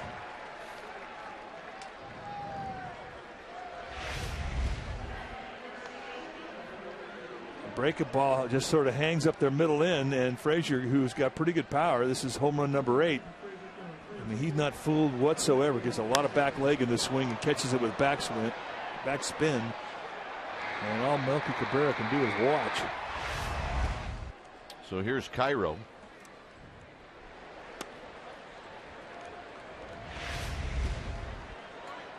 You can see the curveball with our Exmo. And look at the location. Right out there, mid-thigh, middle end. Boomtown. It was interesting when you watch the pitch and then you watch. Out to Pagan. 1 out. When you watch the pitch and then you watch Frazier come in and touch home plate, Buster Posey never got out of his squat.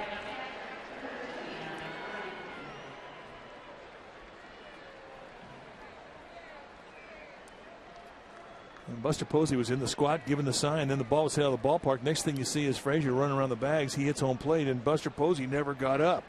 He just stayed down in the squat position. He's pretty comfortable. Here's Hannigan. Hannigan bounced out to Crawford. It's clearly a catcher who's taken the blame of calling a 3-2 curveball that got hit out. And he does. He wears it every bit as hard as the guy out there on the mound.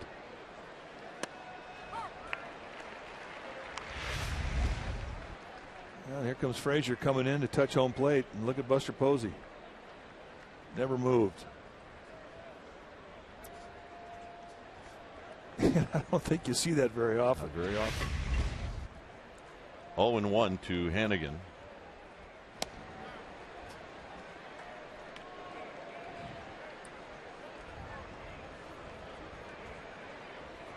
And for Ryan Vogelsong, that's the 7th home run that he's allowed. This is hit on the ground to Terrio, and it'll be a 4-3 put out, 2 outs. When you talk about home runs, Bumgarner's allowed 10, Kane 10, Lincecum 8, Zito 11. So the low man on the totem pole is Vogelsong.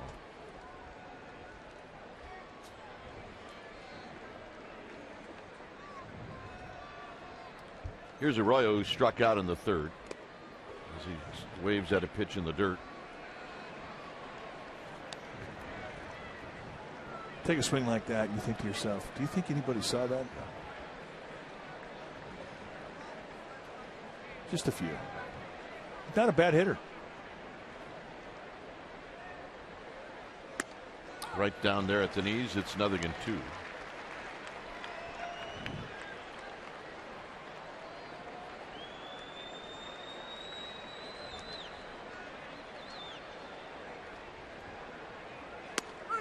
Got him, and that'll end the inning. Some work to do now for the Giants, and it'll be Blanco to lead things off.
At bat. At the time, Bond said, I could imagine it in my dreams, but I never thought I'd do it until now.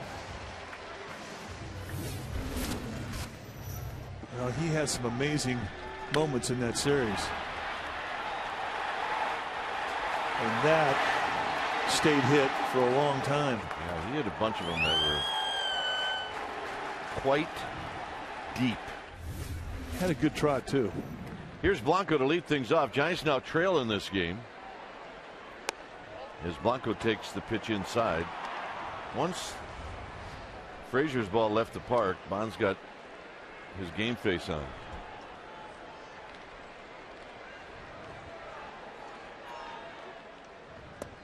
Swing and a miss.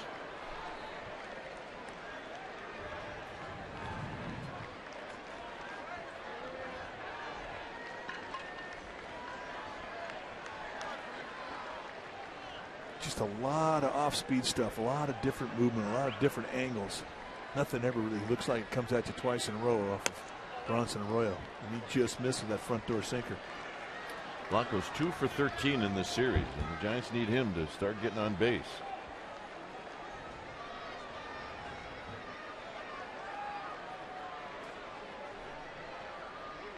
Two 1 pitch. Pulled foul, 2-2.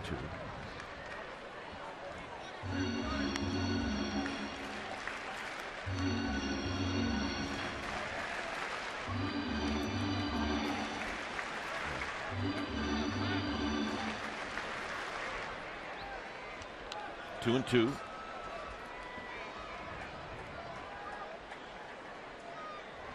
Blanco on the ground. Cairo beats him to the bag. 1 out. Bonds in game 2 off of Troy Percival. Remember what Tim Salmon could read his lips after he hit it. That's where this one went.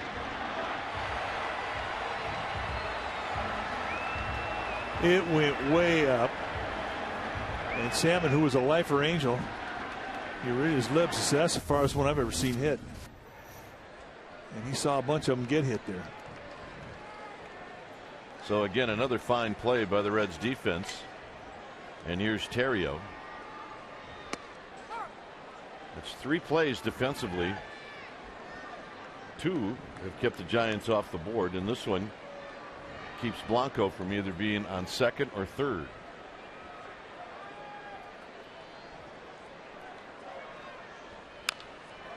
As Terrio fouls it at the plate, it's 0-2. I think when you face a guy like Arroyo and you're behind, he's the type of pitcher that can really frustrate you. But you just don't get a speed that you're looking for. I mean, you're always reaching for him. You're always off balance. And he's been on a roll. His last outing, he took a no-hitter into the 8th inning. Foul back. Let's take a look at Miguel Cairo going well to his left to take away extra base hits away from Gregor Blanco. And just does beat him out in the foot race.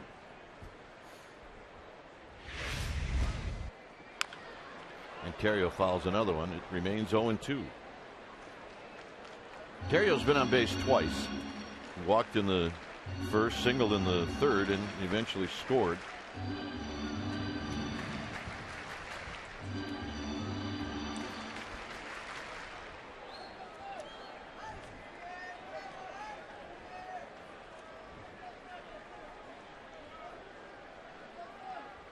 Oh, and 2.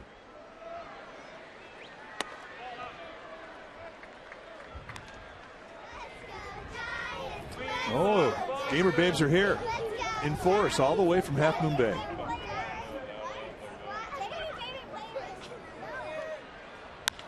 Terrio flips one to right, and Bruce is going to dive, and he's going to knock it away from him, and Terrio is going to go for 2. So there the Giants caught a break. Now Jay Bruce is an aggressive outfielder, and you know he has earned that right because he can come up some plays. He's a good diver. Here he does a nice job of keeping the one hop in front of him, but a bit of a bad break as it kicks away from him. And a chance to take a look at it, our Toyota Exmo, and when that ball spit away from him, Ryan Terrio very quickly reacted and scampered right into second base. There you see the adjustment. And just like that, the Giants get a tying run at second base and set it up for Melky Cabrera. Cabrera singled in the third. He's 1 for 2. And now he asks for time. 3 for 11 lifetime against Bronson Arroyo. Pops this one down the left field line. That'll be a souvenir.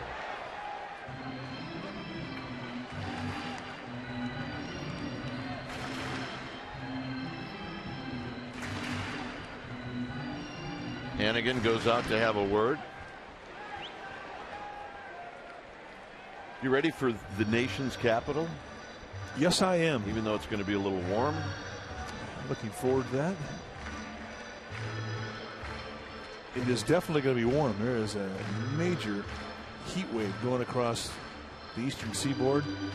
Really, it starts in Chicago, goes all the way into Washington, D.C. Pittsburgh's going to be warm.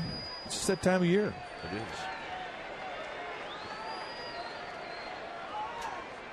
Cabrera takes high. This time of year, you definitely will find out who's in shape. As far as the players or the broadcasters? Oh, players are in shape. I'm talking about the broadcasters. 1 ball and 1 strike. Yeah. You're talking to a couple of guys that take a cab to cross the street, for crying out loud. Well, I mean, you've got to support the local economy. Sellout crowd here today, and they're all waiting to get into the game. Offensively, the Giants have been on hold the last 3 games. They just can't bust it open. 2-1 to Melky Cabrera.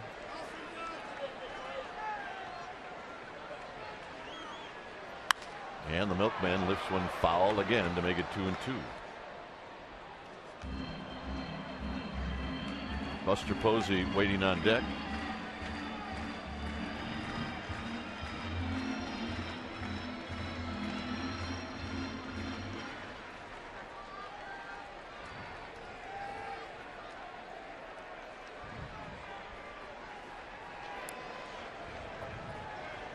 Two balls, 2 strikes. Arroyo about to throw pitch number 88. And Carrero smacks it into right field, a base hit. They're going to wave in. Terrio. Bruce has got a good arm. It is not in time. Cabrera down to second. Game tied.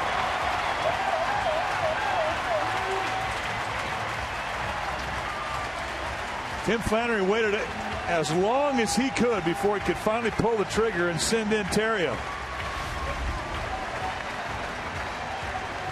He's trying to set up inside. This thing goes out over the plate, right at the belt.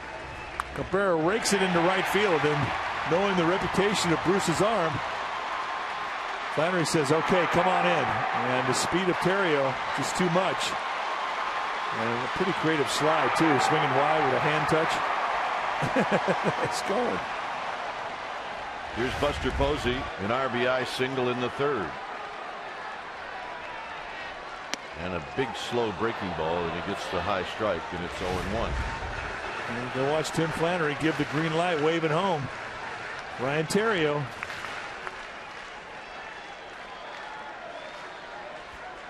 He gets way down there, doesn't he? He does. Screaming at you, flagging, waving those, flapping his arms. Love it. Look out.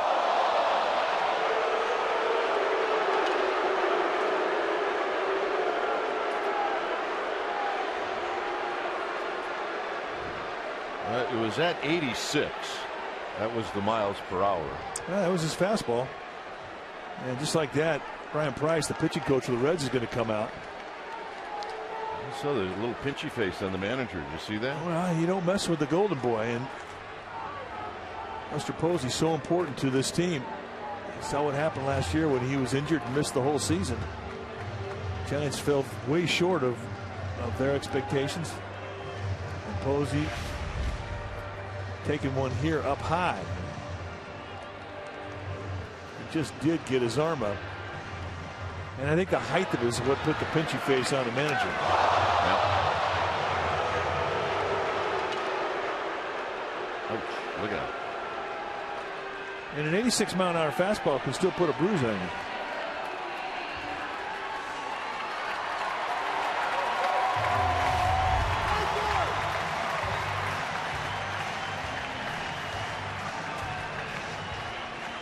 So here's Sandoval. Sandoval has bounced out and popped out.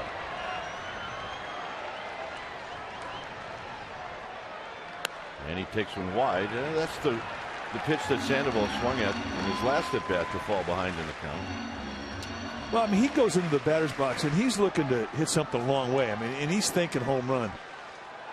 And when a guy puts a lot of stuff away and he takes speed off of the way, you can take a guy's balance out. Sandoval lifts it out to left field. It's going to be Ludwig who puts it away.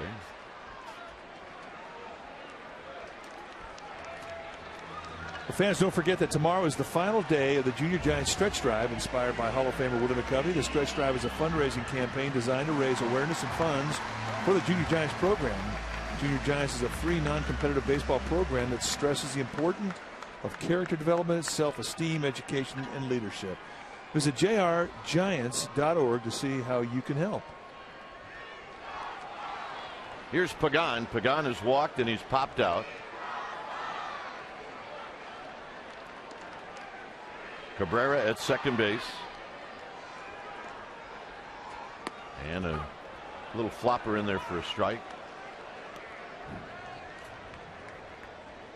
So the Reds are trying to get Vogelsong and Arroyo through 5. They've got bullpen activity.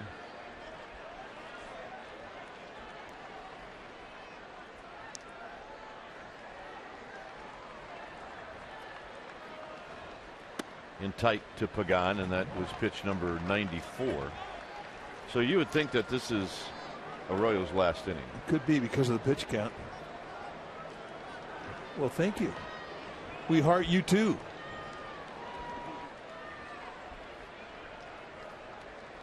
1-1 with Bell to follow. Pagan looks at one right there at the belt, and he's not happy. It's 1-2. Well, he's upset about the height of the pitch. He thought that first pitch curveball was big and it was high. So you don't mind losing 1 strike in an at bat. You lose 2, and all of a sudden that affects you. And that is high.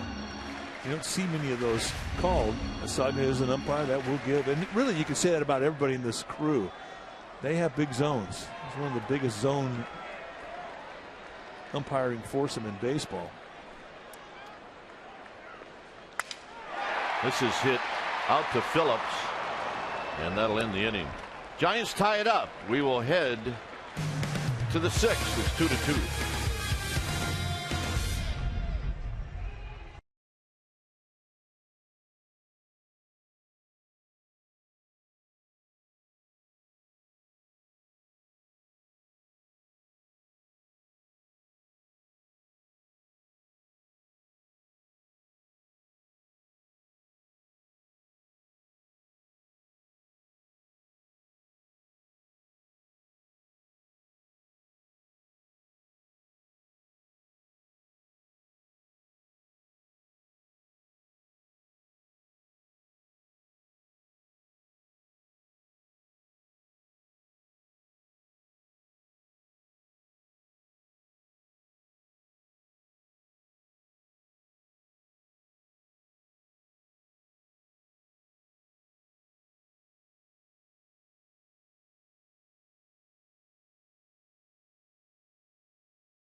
Freeze cam, we go back to the 4th inning, 2 outs, and Brandon Phillips takes what he says is a ball that hit him. Upon further review, it didn't hit him. And that ticks us off. It didn't hit him? Did not. And that's our Coors Light Freeze Cam, brought to you by Frost Brewed. Coors Light, the world's most refreshing beer. So back to a tie ball game.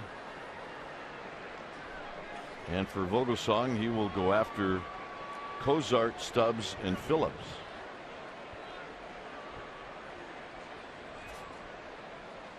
And a breaking ball is inside. 1 ball and no strikes.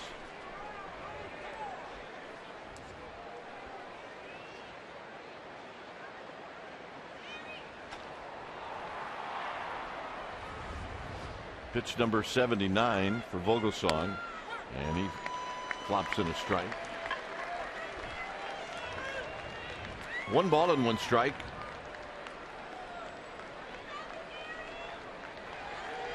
2 hits for the Reds, 6 hits for the Giants. Sandoval's going to get a tricky hop, and he stays with it. 1 out. He has played a nice third base in this series. All right, let's check in with Amy G. Well, Dwayne and Mike, when you guys are in your cab ride across the street to the ballpark in D.C., I've got some web content for you to check out. It is all brought to you by GoPro Cameras. It's at csnberry.com. There's going to be a couple of new Amy G Giants exclusives with some of the 2002 Giants that are here today. Of course, Buster No Squat, Romo's Relief, Diamond Girls, and Dwayne, your favorite, Bull Shootin'. Gentlemen? Yeah, that's it. Hope the plane has Wi-Fi. It's right what I'm going to. Bull shooting. Yeah, as well you should. Which you've seen me. I do that quite a lot on the plane. You're kind of a bull shoot guy. 1-0 to Stubbs. Sandoval again goes down to a knee. 2 outs. What do you think Amy G does? You think she has a couple glasses of wine and then thinks of these names? Well, yeah. Or maybe 3 glasses of wine? Yeah, I think to come up with bull shoot, she had to come up with like a 3rd or 4th glass of wine.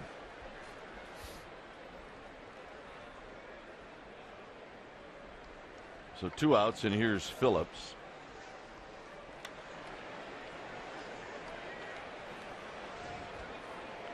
Phillips bounced out and then reached base when the umpire said he was hit by a pitch.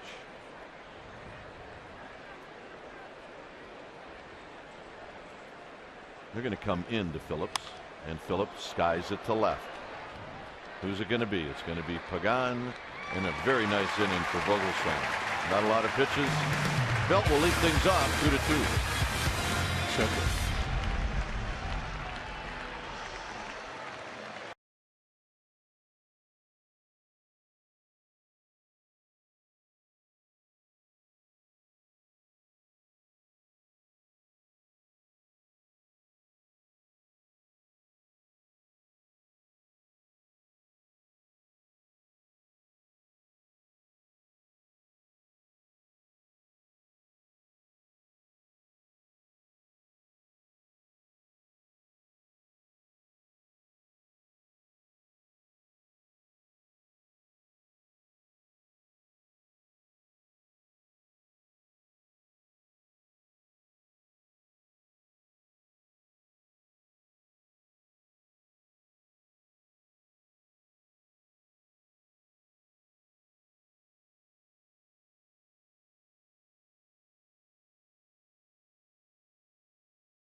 Ask Crook and Kite.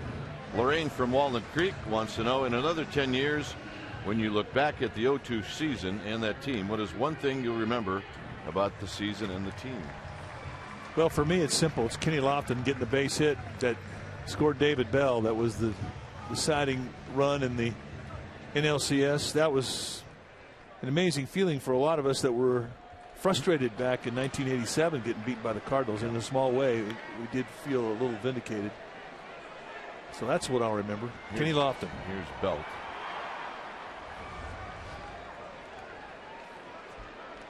Belt is 1 for 2. And he shoots one into center field, a base hit. A loud single for Belt. He's back. Got his swing going again.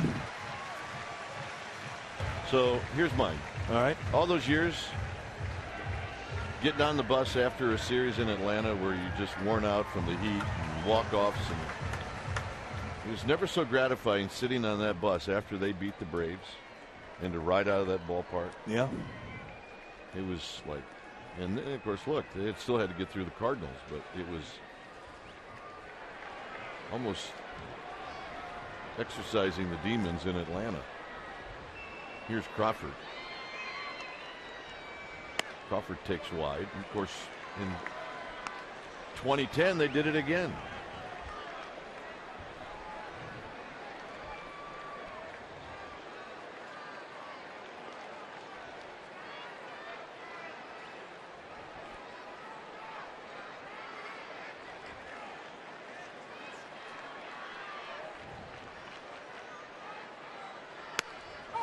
Crawford takes a strike.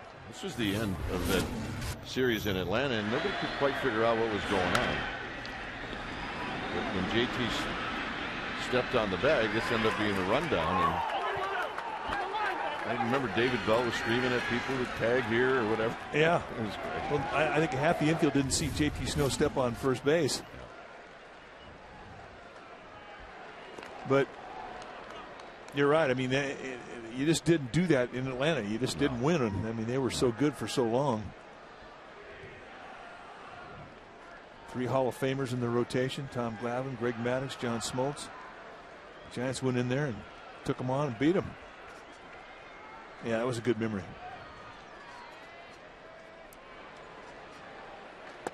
If you remember, they were down in the series. They had won 1 game. The Braves had won 2. The Giants had to win on a Sunday here with Livan Hernandez. And Livan Hernandez, I think, beat Maddux on that Sunday, or Glavine, one of the two. And then they flew all night and played the next day.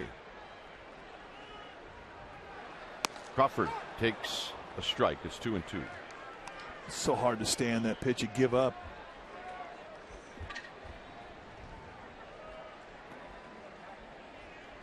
But it's a very effective pitch, that backdoor breaking ball.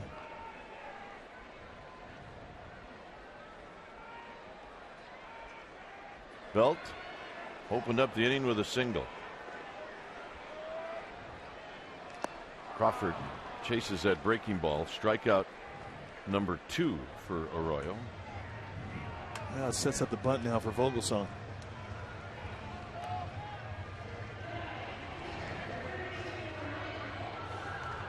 Bunt, or who knows, maybe a hit and run.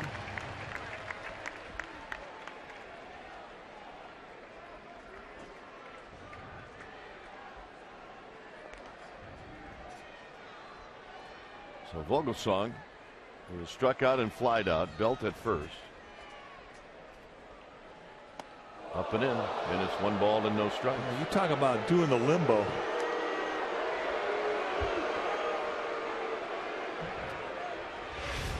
Watch the knees buckle as this thing goes up and in. A little bit of a heat seeker.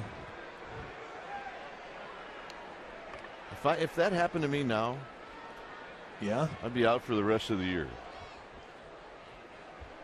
I'd be having both knees replaced on Tuesday. My goodness. 1 ball and no strikes to Vogelsong.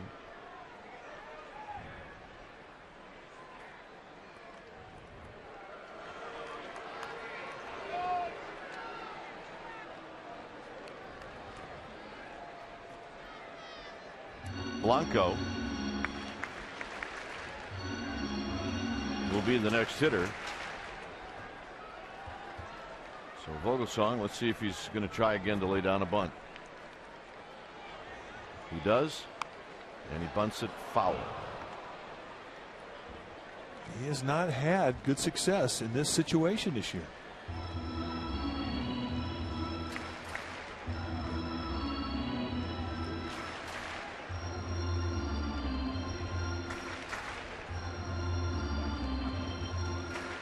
So the sign's been given, and they're singing Vogelsong. There you go. It's been a good song to sing around here.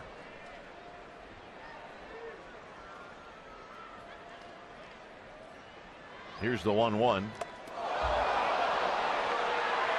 And Vogelsong's tipped off.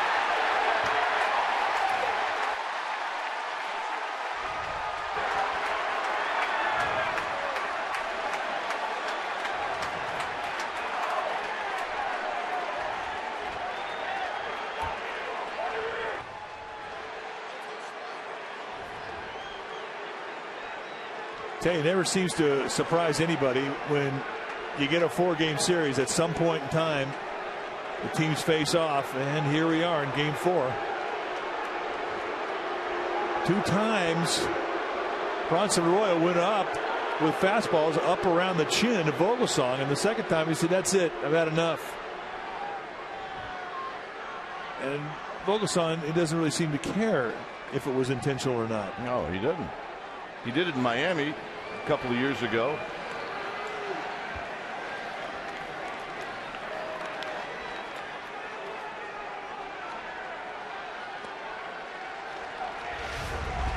See if it gets a piece of the ump. I think it did. Ball hits off his bat head. And Asanya and Hannigan out very quickly out in front of Vogelsong. So it was a foul ball, and it'll be a 1-2 count. And there has been a warning given.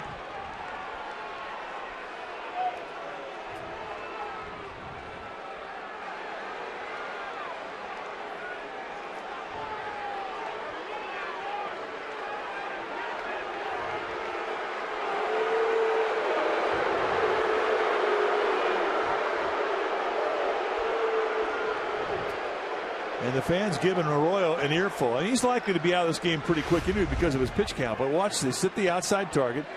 Comes up and throws a heat seeker right up and in. It hits the bat head. Caroms into Asanya, and it upsets Vogelsong. 2 times in 1 at bat. He's had enough.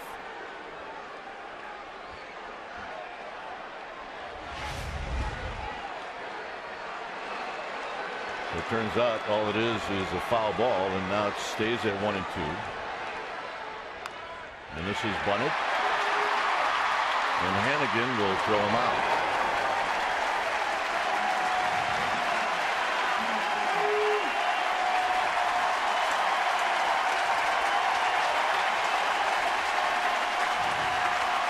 Arroyo tried to say something to Vogelsong, and he blew him off.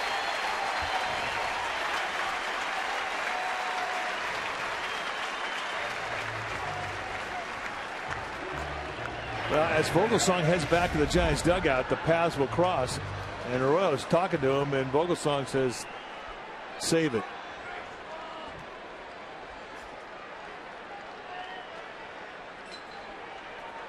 So here's Blanco. Vogelsong, the day he pitches, he gets into that mode. You cannot penetrate it. You're not even going to acknowledge Bronson Arroyo. So Belt now at second base. And that pitch is high. 1 ball and no strikes.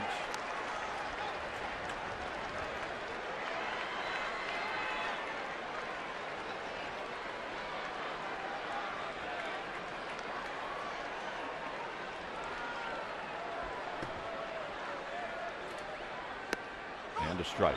Breaking ball to even the count. Anything at any time. It's basically what we've seen all day with Arroyo. It's 108 pitches now for Arroyo.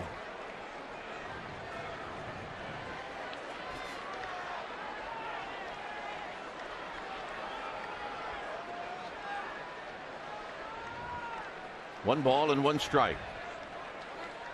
Blanco, the one guy that can make this hurt, had a hit taken away from him in the 5th inning when Cairo made a nice play. And it's 1-2. Staying with the breaking ball.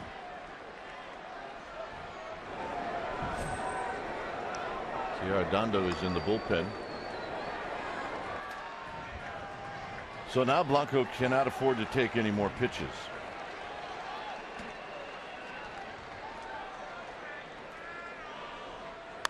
And he pulls it foul. Another breaking ball.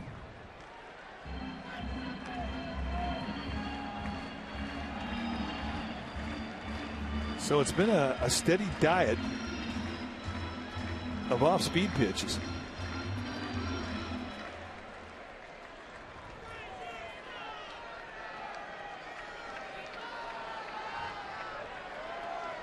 Vogelsong still trying to cool down.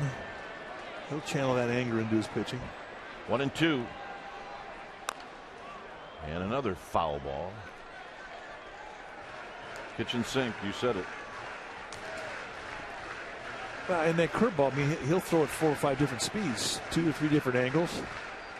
I mean, it's the same pitch, same grip, but he just backs off speed, and then with the change of arm angles, you'll change the break and the movement, and it will appear to be a different pitch in the eye of a hitter.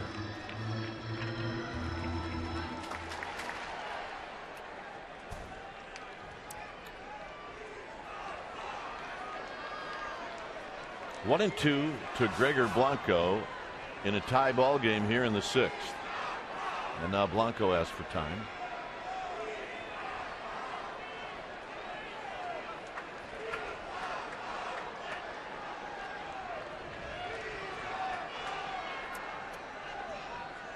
And another foul ball. So he's throwing him the same pitch, and Blanco's doing the same thing. He's hitting ground balls to Roberto Kelly, who's playing him perfectly. Yeah, Roberto Kelly, the Giants' first base coach, playing him perfectly.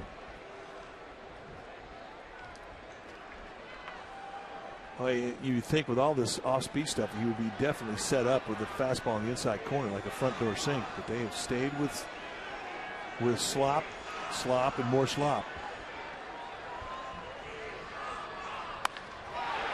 Cairo again has it on one hop, and that'll end the inning. So Blanco hit it on the nose. It remains tied.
No way!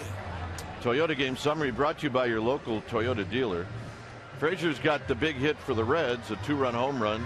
Terrio's got a couple of hits. Vogelsong's been terrific. No walks, 4 strikeouts. And he'll be facing Bruce, Ludwig, and Frazier here in the 7th inning.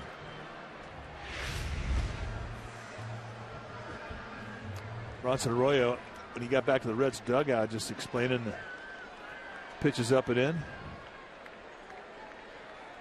And Dan Asagno, the plate umpire, went out there to remind Ryan Vogelsong, yo, El Dude, you know I did put a warning on both benches, so if you hit anybody here, you're coming out of the game. So, and you appreciate that as a pitcher. At the knees to Bruce.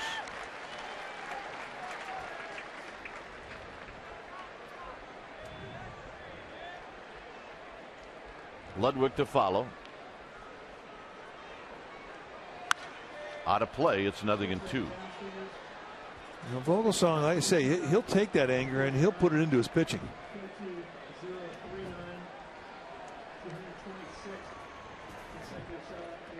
And if anything, that anger will give him a little lighter arm, jack up his arm speed a bit.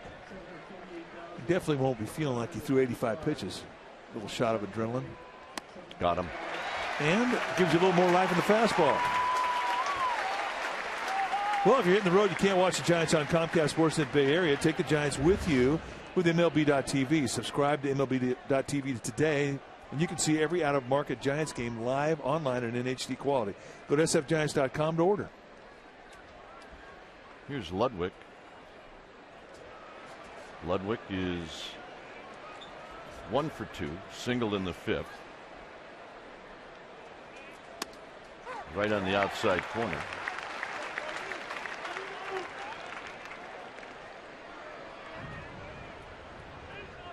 I'm not sure Ludwig's buying it. Ludwig picked up the first hit for the Reds. It was a leadoff single. Well, there you go, Mike. If you got a warning and you think that has kept Vogelsong from pitching inside, there's your testament to a guy that's not afraid. See Andrusek, the right-hander, getting greased up now. Logan Andrusek.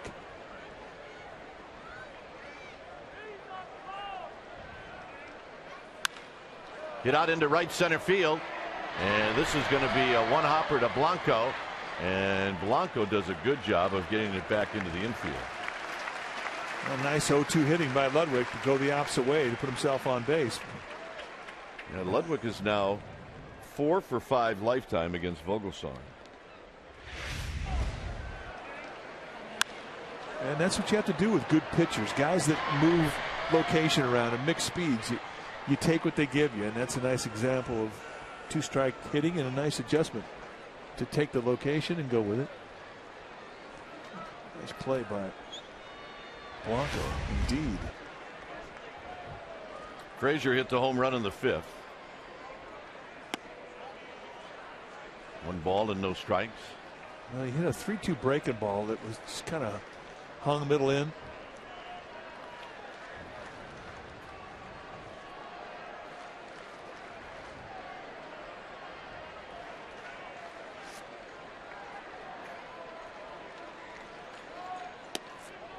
Two and 0.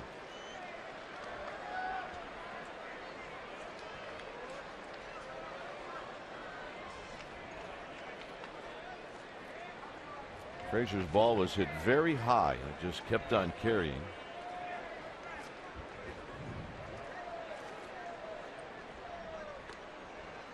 Ludwig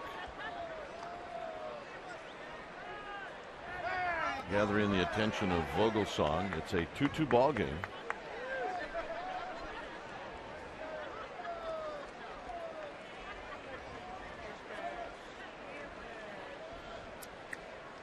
Staying on the inside corner. And he hits it there, and it's 2-1. The thing, too, is once he throws that ball, Vogelsong's in a good position to defend his position. It just gives you an example of the type of balance that he has in his delivery.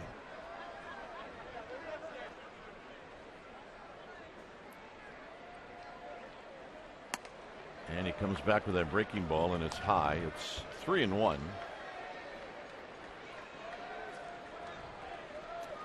It's a delivery he's worked a long time for. One of the guys who was not here today, Shinjo.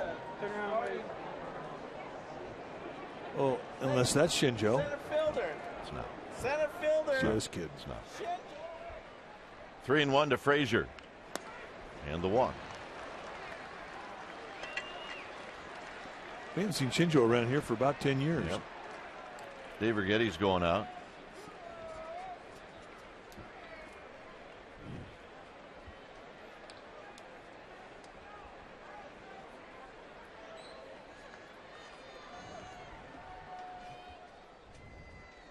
Time now for AT&T Uverse Reverse Replay. And we go back to August 9, 2002. And that's when Barry Bonds hit his 600th home run. And he did it in spectacular fashion, going out left center. One of the many really great memories of that 2002 season.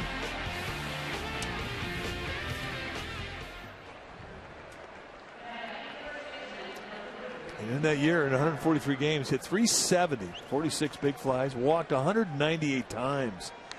And in the World Series, he put on a show. In 7 games, hit 471 with 4 home runs, 6 RBIs, got walked a ton. Look at the OPS, 1381. What a year. Cairo bounces this one off his foot after Dave Righetti had a word with Vogelsong. Cairo's 0 for 2. He bounced out and he's flied out.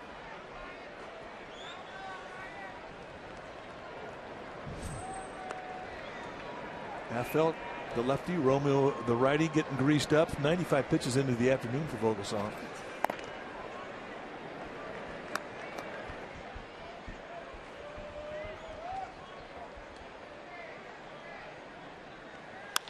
Cairo lifts this one out to Pagan. 2 outs. And that'll bring up Hannigan.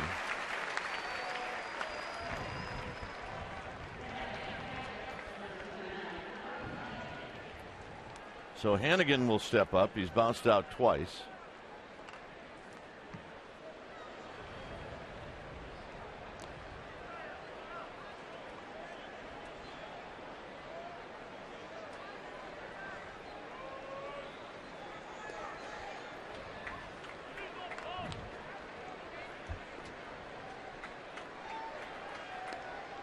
The look to second, and the pitch is low. 1 ball and no strikes.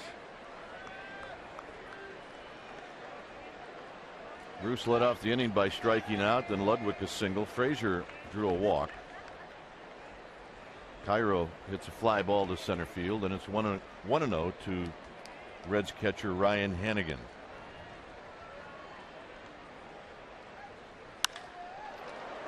Pagan. Side retired. Hannigan hit it well. The right spot in the order to get on the board. Terrio, Cabrera, Posey.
Is brought to you by Jack in the Box. Right now at Jack in the Box, you can try the new Chipotle Chicken Club. Make it a combo with fries and a drink. Welcome back to the ball game. In case you missed the beginning of the game, there was a wonderful pregame on-field ceremony commemorating the 2002 National League Championship team. So many of the fellas able to return to the Bay Area. Jeff Kent, Rich Aurilia, Barry Bonds, JT Snow, just to name a few. All the guys took their respective positions on the field. Woody, Jeff Kent spoke to the crowd. Dwayne and Mikey did a wonderful job giving a little bit of background of all the gentlemen. And really an emotional time. Larry Bear saying that team played in the golden era of San Francisco Giants baseball and was responsible for making San Francisco a baseball town. They've had a good time today, and I'm sure you guys have had a good time seeing them, Dwayne. It was great to see that bunch, and they were a good bunch, and they all liked each other too. It's a 2-2 ball game. When it's time for a change, think Speedy Oil Change and Tune-Up, your oil change tune-up and smog experts. Logan Ondrusek, the new pitcher for the Cincinnati Reds, 34th time that he's come in. He's got a 90-94. That's the velocity you're going to see from Ondrusek. A lot of sinkers. And you'll see a lot of ground balls because of that. He has a splitter. He'll cut the ball. He'll throw an occasional curveball. 19 strikeouts in 28 innings. And he's hard on lefties. Gives you an idea what type of movement he has on his fastball. Fastball that'll run hard away from lefties into righties. And it's not uncommon to see sinker ballers do better against lefties than righties because the movement is coming into a righty, and that favors the right-hander. Here's Ryan Theriot.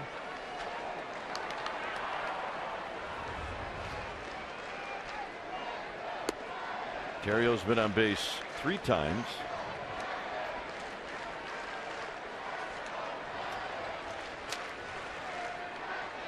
He's waiting on the 1-0. 2-0 on Drusak. Has faced Theriot twice, and he's gotten him twice. Lifetime.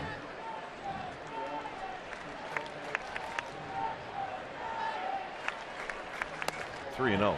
So right out of the gate, Theriot gets to the 3-0 count.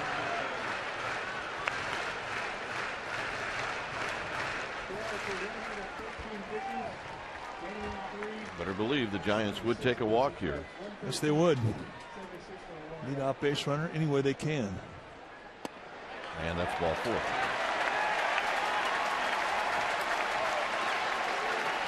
Throwing out the first pitch today was Darren Baker. It was a little bit of a reenactment of JT Snow grabbing Darren Baker. And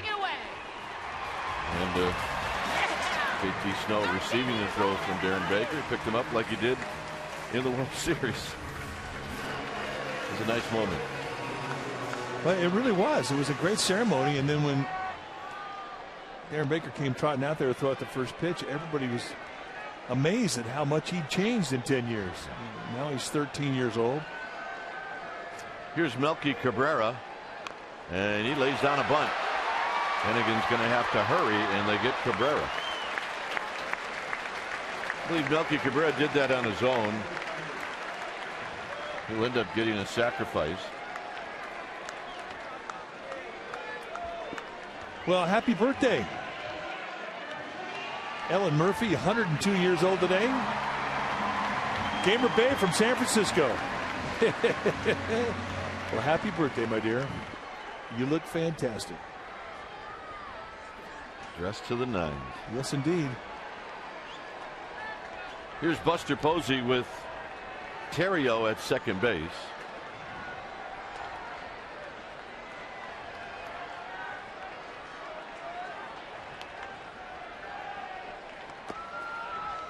Blocked by Hennigan. Posey had a hit taken away from him by Frazier in the first. Singled in the third and was hit by a pitch in the fifth.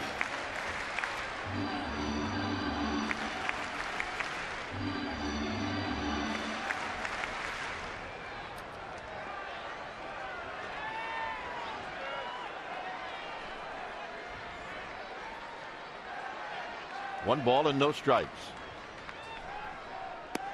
And a strike from Andrusak, a breaking ball, 1-1. Breaking ball finally got him in the strike zone.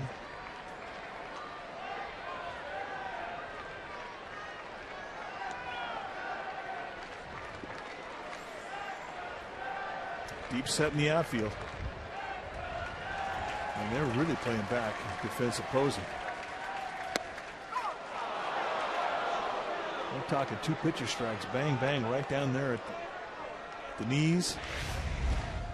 Here they set up outside and they go backdoor sinker. I mean, you can't throw a more perfect pitch if you're a sinker baller. Not always going to get that location, but when you do, it's a plus.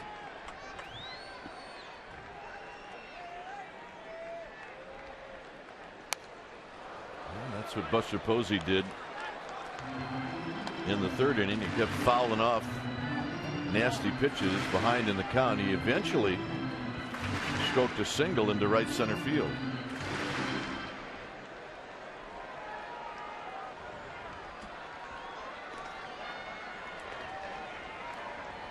After those first and second strikes were called, Posey had no choice but to get down there and defend that 1-2 pitch. I mean, that was a beautiful pitch.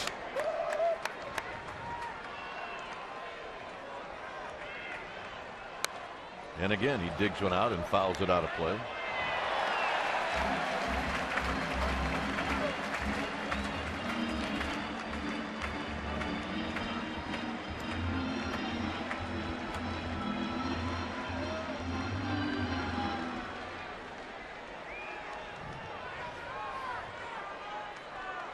1-2.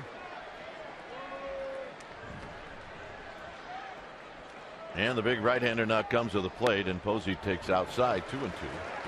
Pretty good battle going on right here, folks. Underset has not hung anything, and he's taking advantage of those 2 low strikes, and he is just throwing everything down.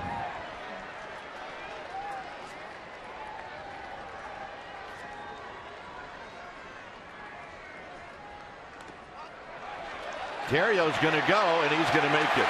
Oh, that changes everything.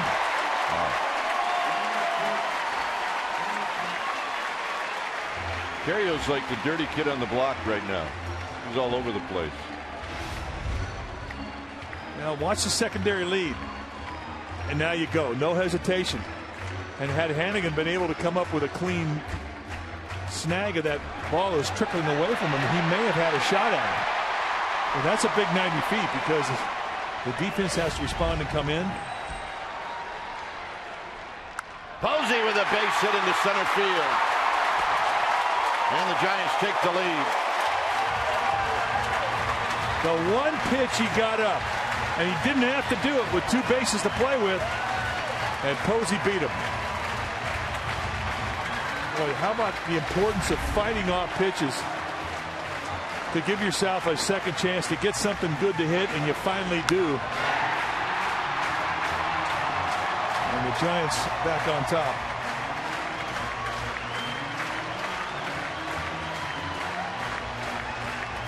Ryan Theriot has scored all the runs in this game for the Giants.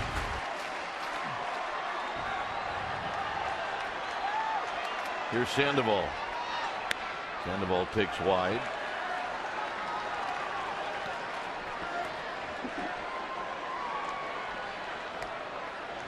Theriot's been on base 4 times.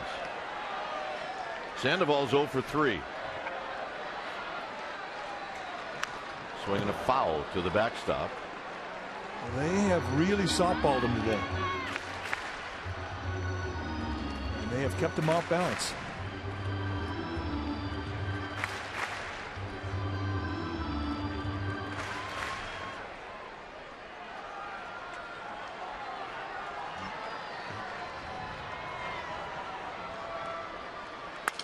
Sandoval shoots one up the middle.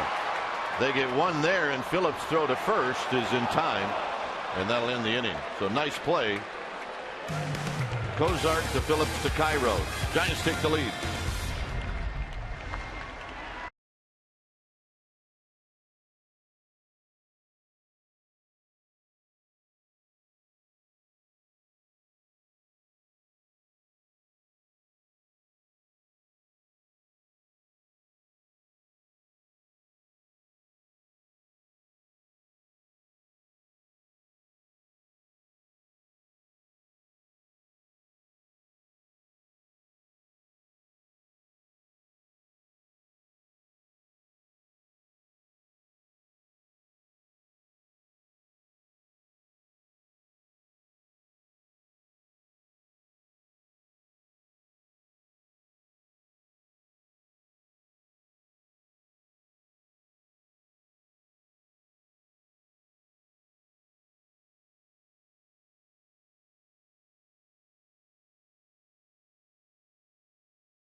Wilson in the booth. Lincecum tags out Chad Billingsley, who tried to score on a wild pitch, and Lincecum kind of sitting on home plate got beat up a little bit. Held up the ball in the glove, and he said, what I'm talking about. When it was all said and done, it preserved that string of shutouts that the Giants pitchers had. And that was on Wednesday. They went on to throw a shutout on Thursday. And then that was it. But when it's time for a change, think Speedy Oil Change and Tune-Up, your oil change, tune-up, and smog experts. The new pitcher for the Giants will be Sergio Romo. 29th time that he has come in. You can see his numbers. Numbers worthy of an all-star invitation. 2-1, 0.83 ERA. He has 4 save ops. He's cashed in. 16 base runners in 21 2/3. 29 strikeouts against 6 walks. He has been fantastic. Chris Heisey is the pinch hitter. So Heisey batting for the pitcher on Drew Sack. And that slider is perfect, and it's 0-1. Lopez is in the bullpen. Reds have one left hand on the bench, and it's Joey Votto, and he is nursing an inflamed knee. So I don't know if they would use him in a pinch hit role. Hook foul. And really, at the start of the game, it was kind of a weird scenario. Scott Rowland was initially in the lineup during the at-bat of Zach Cozart in the first inning. His back went into spasms. So I mean, he was listed as a guy playing, and just like that, after one hitter, he got scratched. Todd Frazier came in the game at third base, but what that did to Dusty Baker was give him 4 bench players, and really one of them, Joey Votto, is nursing that sore knee. So in essence, it's just 3 bench players. Takes away a manager's moves. And he's using one right now with Heisey. Down low, 1-2.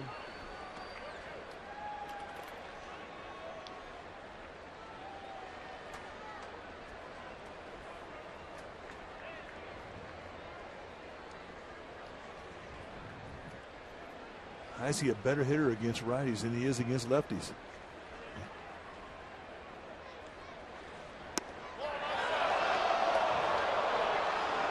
Did not miss by much.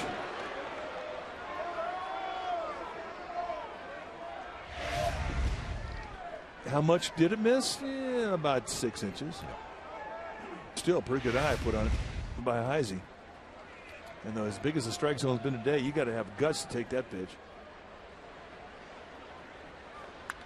Fouls it back, so he gets a fastball. He's had some really good, healthy swings against Romo. Yes, he has.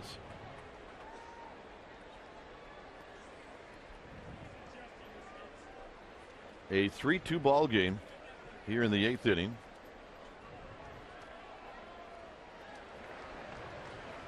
Two balls, 2 strikes.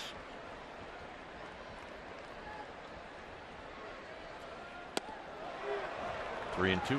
Fish aren't biting. Well, that's the thing. He usually gets swings on those. Yeah, and Romo is expecting it. He's throwing his teasers up there, and Heisey's spitting on him.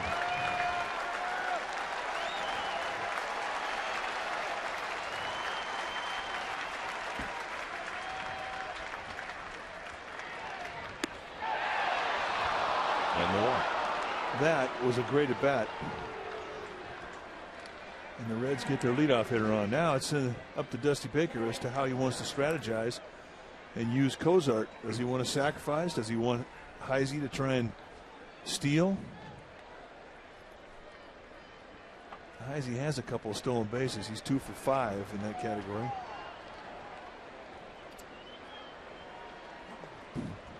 Cozart is 0 for 3. Now he shows bunt, and he bunts this one foul.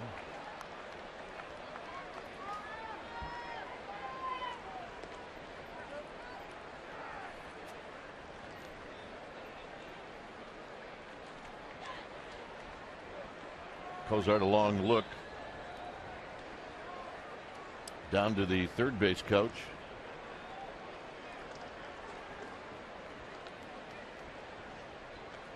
It's Mark Berry. It's 0-1. And the bunt. And it's foul. Buster Posey was thinking about, if that's fair, he might have been going to second. Yeah, I think he was too. I mean, the easiest pitch to bunt is a breaking ball, and 2 times Cozart's gotten a breaking ball, and he hasn't been able to get it down. And there you see Posey just look to second base.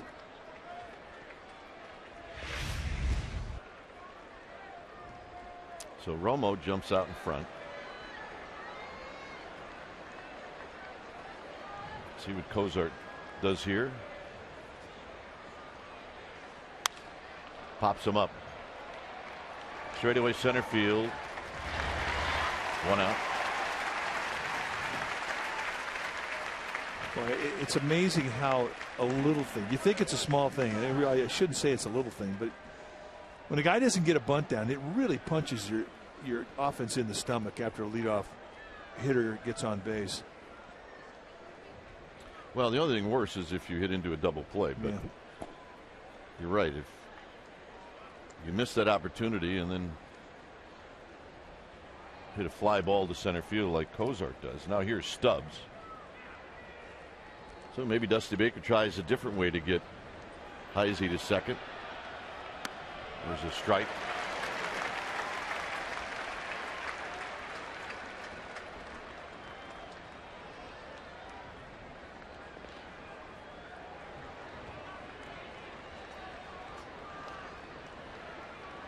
Stubbs has bounced out twice, and he struck out. He struck out in the 4th inning. Vogelsong went 7 innings, allowed 3 hits, 2 runs, a walk, and 5 strikeouts.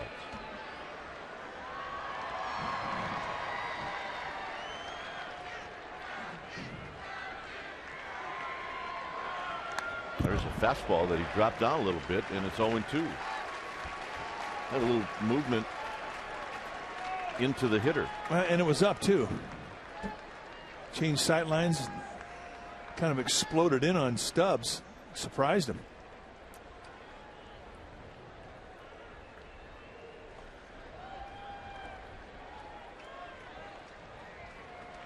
Oh, and 2. Definitely sets up another slider in the outside corner though. And a soft toss, and back is Heisey. Lopez has been up in the bullpen. He may be there for Jay Bruce, should the inning get that far. 0-2. Center field. Now Pagan's going to have to go back, but now he slows down. He reaches up and he makes the catch. Actually, Stubbs put a pretty good swing on that pitch. 2 out. Well, he's got good power.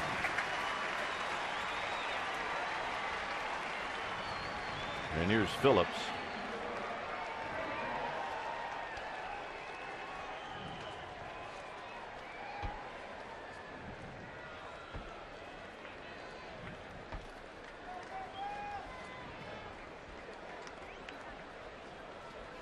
So Phillips, who's 0 for 2 in the ball game.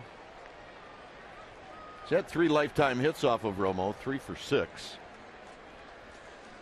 Well, I mean, that really doesn't surprise me when you consider Romo throws a lot of stuff away, and that's right to the wheelhouse of Phillips.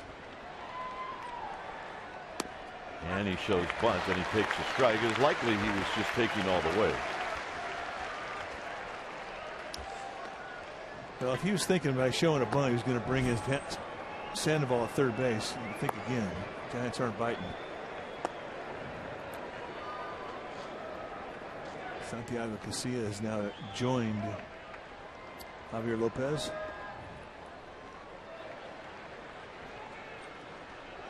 Runner goes. Posey's throw, a one-hopper, and stealing second is Heisey. Well, I think Bruce Bochy is going to come out and ask for interference.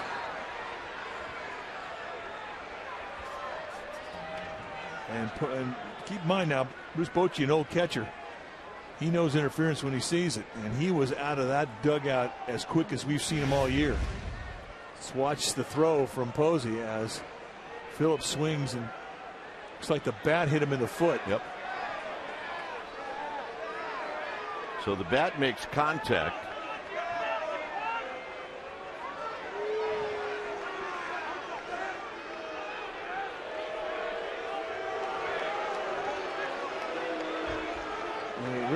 takes away an opportunity, and that's a big 90 feet when you've got a hitter up there like Phillips. Talking about the success he's had against Romo, I mean, that's definitely a break for the Reds.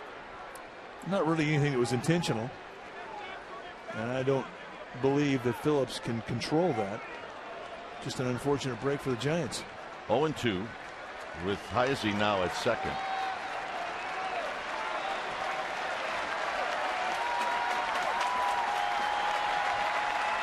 Posey set up way off the plate, and that's where Romo throws it, and that's where he wanted it. Right where he wanted it. That's a great 0-2 pitch.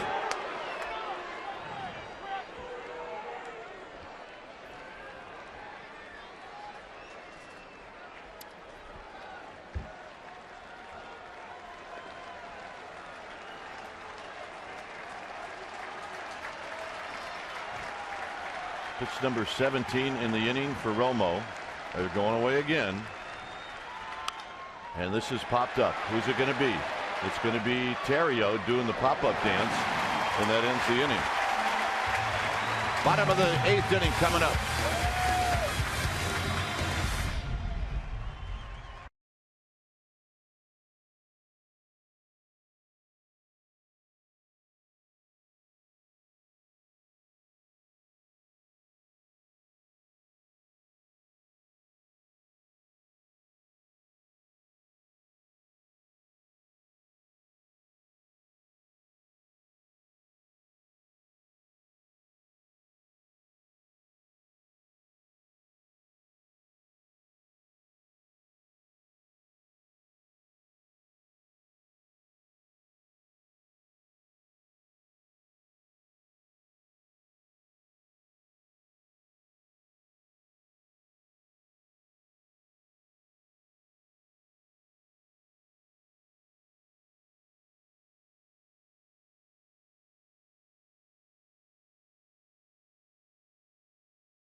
See it right here. Kate Longworth and John Henry Smith will recap this one. They'll talk about the Giants All-Star selections. And the NBA and NHL free agency begins. They'll talk about that. All that. And yes, there's even more. Tonight, 6 p.m., AT&T Uber Sportsnet Central on Comcast Sportsnet Bay Area. Thank you, 2002 Giants. This young man says it all. They'll also tell you when it's time for a change, think Speedy Oil Change and Tune-Up. Your oil change, tune-up, and smog experts. New pitcher for the Reds, Sean Marshall, who is a quality lefty. You're going to see a lot of breaking balls from Mr. Marshall. Remember, the last time Pagan faced Marshall, he hit a home run in the 9th inning in Cincinnati. And the Giants managed a win in that 3-game series.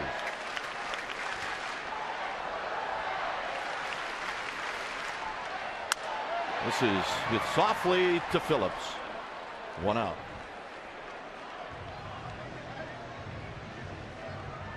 And here's Belt. Belt's had a nice afternoon. Hit a fly ball to deep right center field. That was tracked down. Then he's had singles in the 4th and singles in the 6th.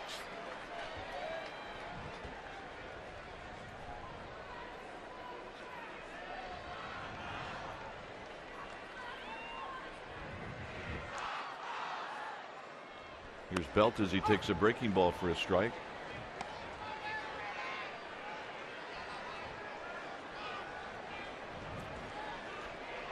And they love the baby giraffe, and he's had a good day with the bat.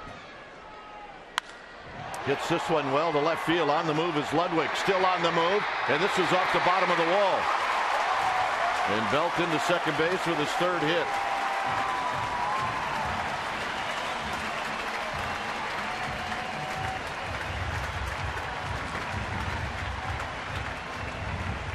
That's amazing how you can be in a slump for a while and how it comes back. Here, just plain and simple, going the opposite way and look at him catch the backspin. Good pitch up. And almost knocks it out of here, right at the base of the Budweiser sign. An easy two-bagger.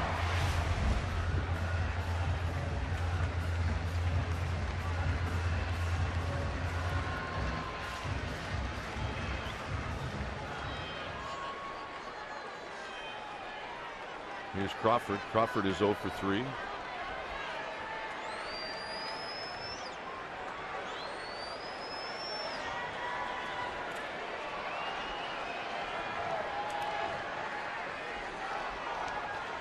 So Marshall looking in. The look to second.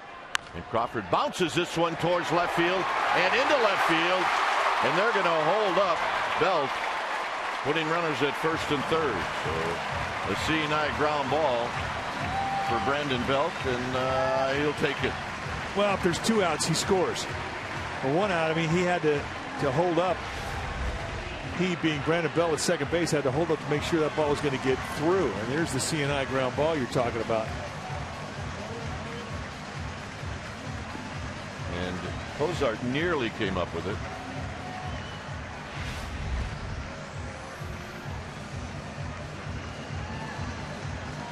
So here's Joaquin Arias.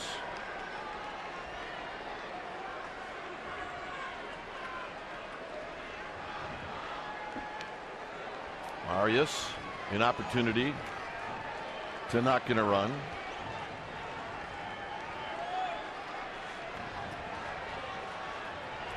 Hitting at 247.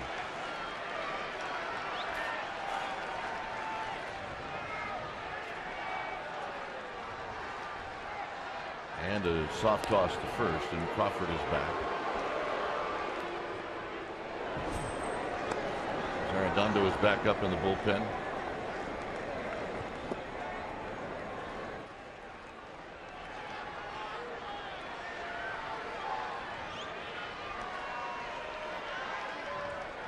So Arias steps out.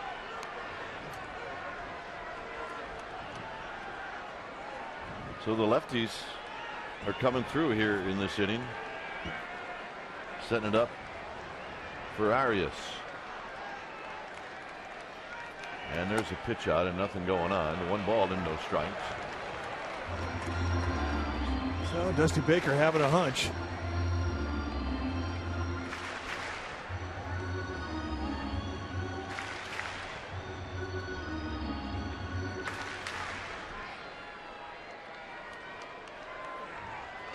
One and 0, runners at the corners.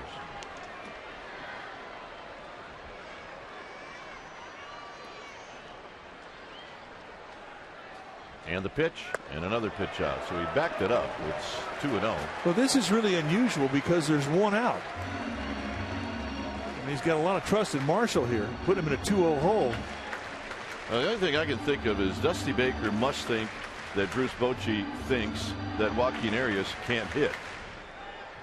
Well, if you see 2 pitch outs in what could be perceived as a squeeze situation, likely you see a 3rd one.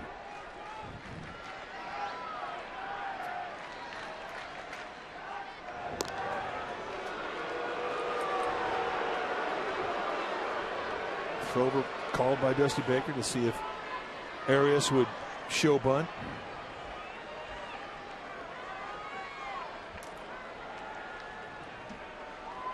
Belt at third. Crawford at first.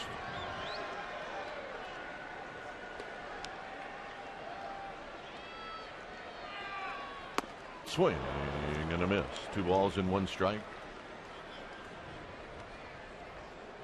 Well, tomorrow morning, join my partner with Murph and Mac on the Murph and Mac Morning Show. And you can listen to that at 7:30 on KMBR 680. 2 balls and a strike. Marshall really taking a lot of time, but now he's ready. Well, he has slowed things down to a screeching halt here. But there is a lot of thinking going on in that Reds dugout.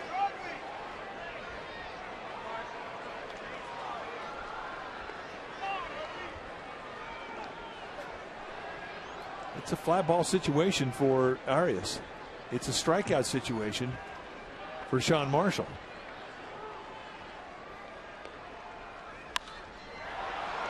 And this is as good as a pop-up. As Frazier stays with it. And now it'll be up to Blanco.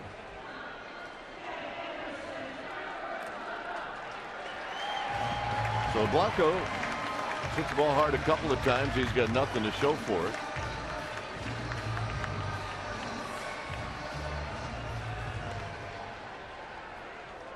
Oh, the left-hander, a big tall one, 6'7". Sean Marshall does not get off that mound particularly well.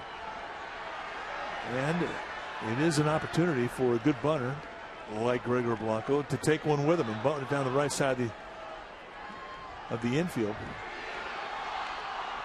It wouldn't have to be that great of a bunt.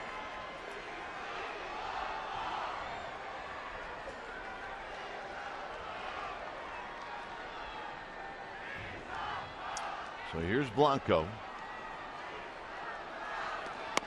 Inside corner, and it's 0-1.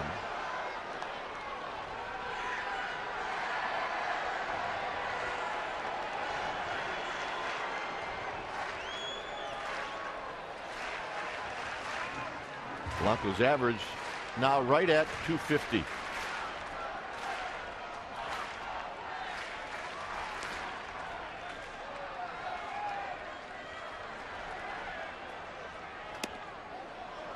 Takes that breaking ball, 1 ball and 1 strike. I thought the second pitch was better than the first one. Yeah, I agree. And I think Sean Marshall did too. He definitely wanted that second one. Strike zone today's been big.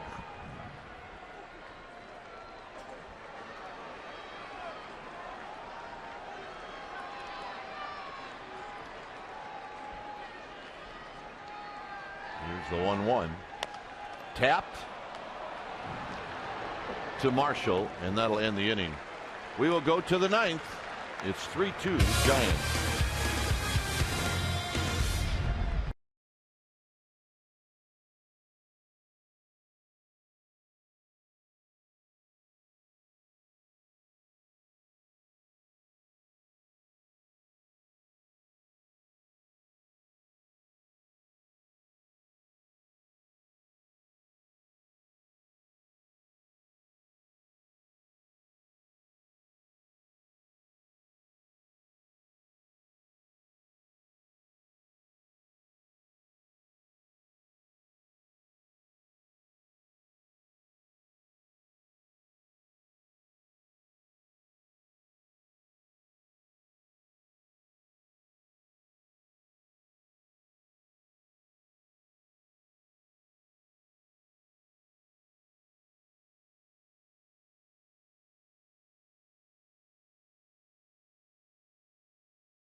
Sportsnet, part of the NBC Sports Group. Well, today the final day of the Junior Giants stretch drive, and just hearing from Sue Peterson, and she's telling us that over $350,000 has been raised as of the 8th inning today. There's still some time left. You can visit jrgiants.org. You donate $50, you get a Buster Posey bobblehead. And the goal was $300,000. So they blew right by that. So way to go, Giants fans. Well, it means a lot of kids are going to benefit this summer because of the generosity of our Giants fans. Thank you. When it's time for a change, think Speedy Oil Change and Tune-Up. Your oil change tune-up and smog experts. Javier Lopez is going to start things out here and face Jay Bruce, the only left-hander in the lineup. Might be a one and done for Javier Lopez. You see the numbers. Another solid season.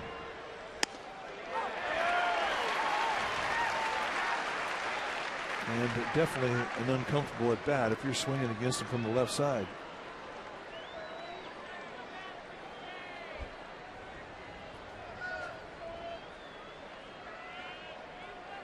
Bruce just gets underneath this one, and it's going to sail out of play. I would say that that was a pretty good sized cut right there from Jay Bruce. He was thinking water on that one, no question. And when you have 17 home runs, you down a run on the road, you are thinking tie it up. There you see the numbers against Javi Lopez, 1 for 9 with 5 strikeouts.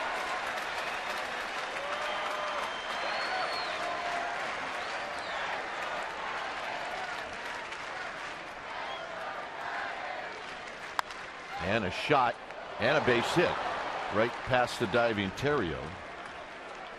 So on an 0-2 pitch, Bruce reaches, and now Casilla will come into the game. So indeed it was just a one and done, and here comes Santiago Casilla. So when we come back, it'll be Casilla against Ludwig, 3-2 Giants.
Game pregame live at 3 o'clock.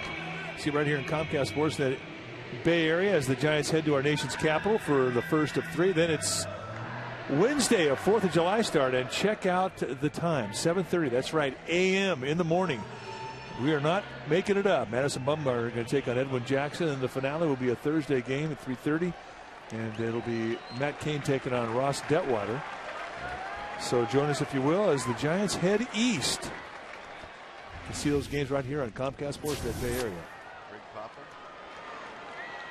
Santiago Casilla, the new pitcher now, and he'll inherit a runner on, nobody out, and Ryan Ludwig with lots of power in that batter's box. And the pitch is a fastball for a strike, and it's 0-1.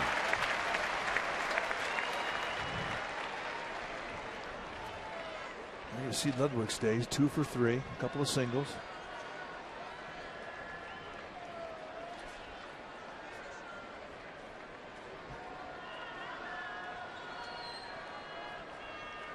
Oh, and 1 to Ludwig. On the ground towards the hole and into the hole for a base hit. So Ludwig with a CNI ground ball, and that'll bring up Frazier. And now you might see maybe a bunt. Now, it's hard to bunt a guy who has a 2-run homer in this game, but you are on the road. It is the 9th inning.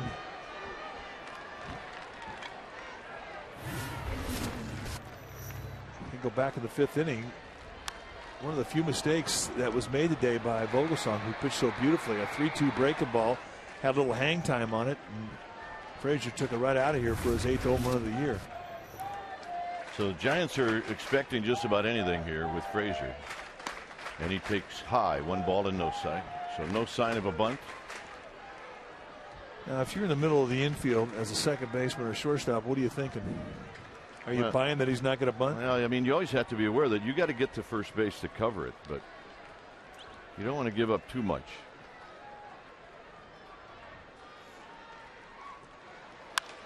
This is flipped out into right field. This may tie the game. Blanco's got it, and his throw is cut off, so the bases are loaded. So Blanco did a good job.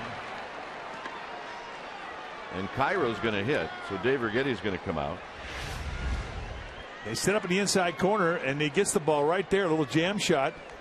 And Frazier fights it off. Nice job of hitting for his second knock of the day. And Blanco gets to it very quickly.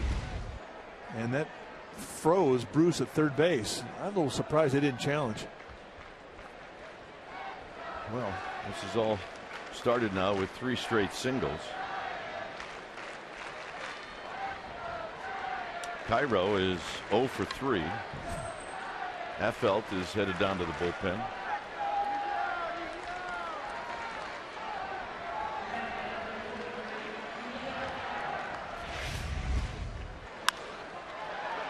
And a look at the swing of the bat by Todd Frazier, and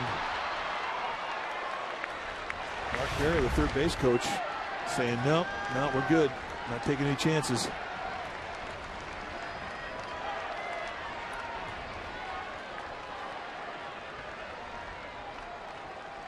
Swing and a foul straight back, no balls and 1 strike. Ooh, he was on it. He challenged him. And you see a guy foul that ball straight back, he has got you timed. They go upstairs, first pitch. And they get away with one right there. It is a fly ball situation for Cairo. He's looking for something up.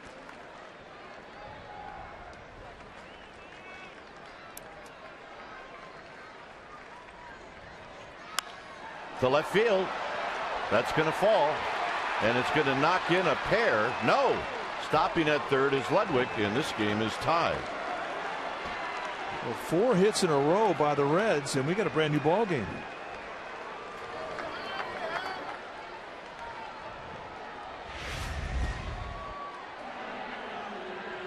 Another fastball in that Cairo stays with, fights it off. We've really seen some nice at bats in this inning. But again, Mark Berry not going to take on Melky Cabrera's arm. So now the infield has to come in.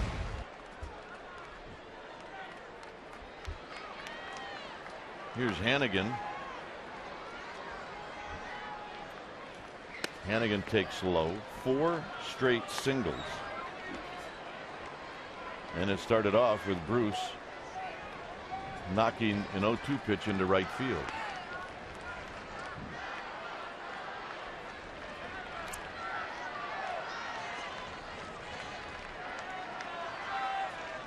One ball and no strikes. And it's looking for a ground ball right at somebody on the infield, so they can come home and then go to first.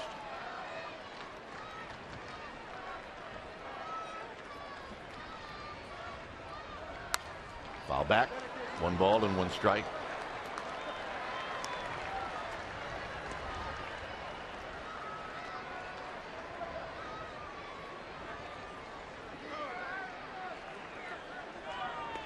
Ludwig, Frazier, and Cairo are your base runners from third to first.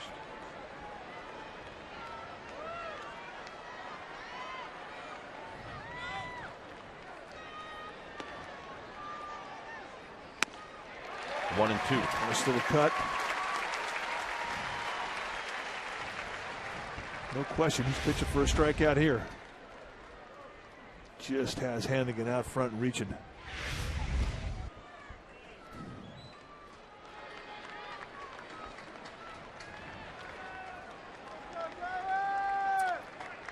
So Casilla going for the strikeout. And he got it.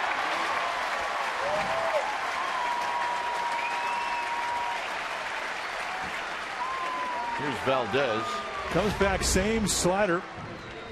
Perfect location, 1-2 count. And he gets what he's looking for. Big strikeout. So now that'll relax the middle of the infield. Beautiful pitch.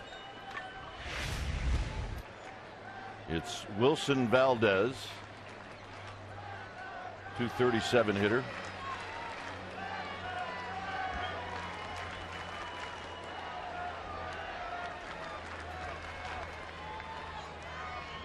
And a high fastball, and it's fouled straight back.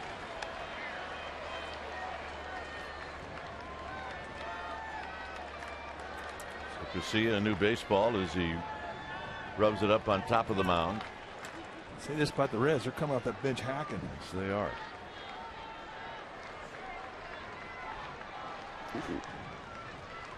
Oh, and 1.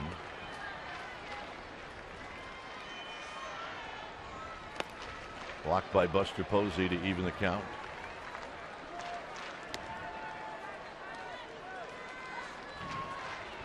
Ludwig at third. Frazier at second. Cairo at first.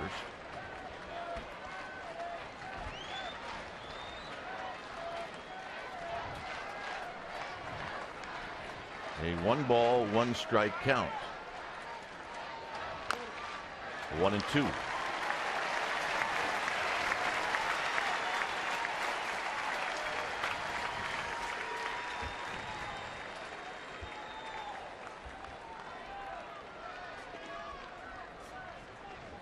Strikeout situation, just exactly like the at-bat to Hannigan. That's what he's pitching for. He's not throwing the curveball yet. It's been all sliders. And he's gone to a breaking ball away from the fastball. Got him. And there he saved it and got what he was looking for. But he's not out of the woods yet. And let's watch the payoff pitch. An explosive hook. And Valdez cannot lay off. And this is what it looked like from the Reds dugout. See you later. Grab some pine, meat. Here's Cozart, who's 0 for 4.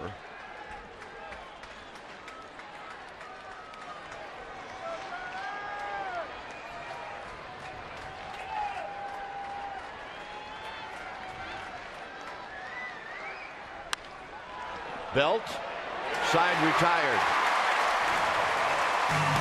Wow. Reds have tied it up. Torture's back.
Bottom of the 9th inning. When it's time for a change, think Speedy oil change and tune-up. Your oil change tune-up and smog experts. Well, the new pitcher for the Reds will be the right-hander Jose Arredondo, and this is what he has done in 35 games. 4-1 on the year with a 1.89 ERA. 37 strikeouts in 33 1/3. He's got a fastball that goes low 90s. He's got sink and he can cut it. And a very good splitter. That is his #1 specialty pitch. Occasionally he'll flop a curveball over there just to stay in shape, give the scouts something to do. But for the most part, if he comes at you with specialty, it's going to be a split. And it's a good one.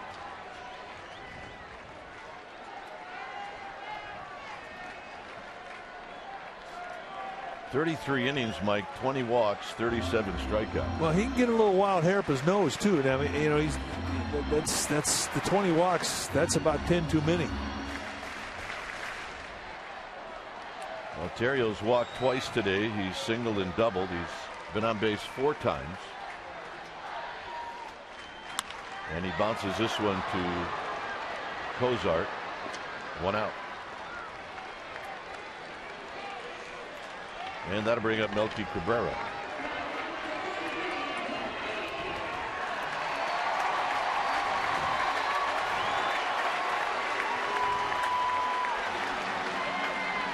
Cabrera is 2 for 3.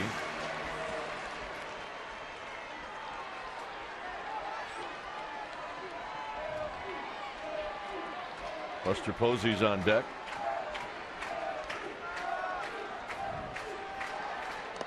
In the dirt, 1 ball and no strikes. So he goes right at him with the split.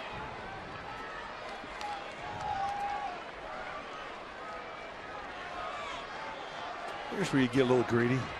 High score, bottom of the 9th, 1-0 count.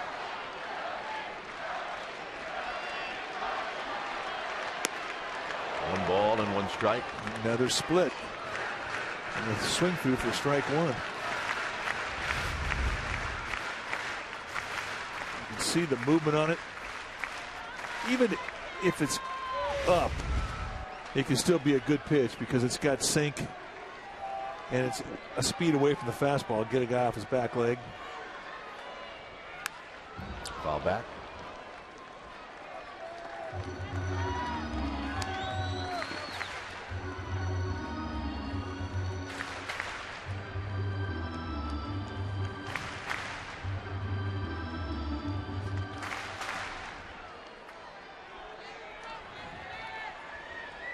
So Cabrera trying to reach for Buster Posey.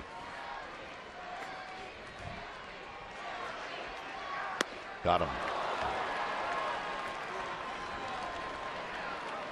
And that'll bring up Posey.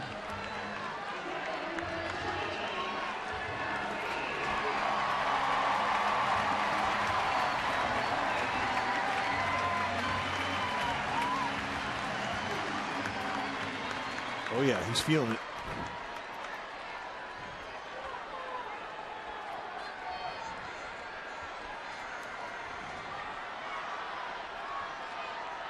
Couple RBIs today for Buster Posey. Swing and a miss. No balls and 1 strike.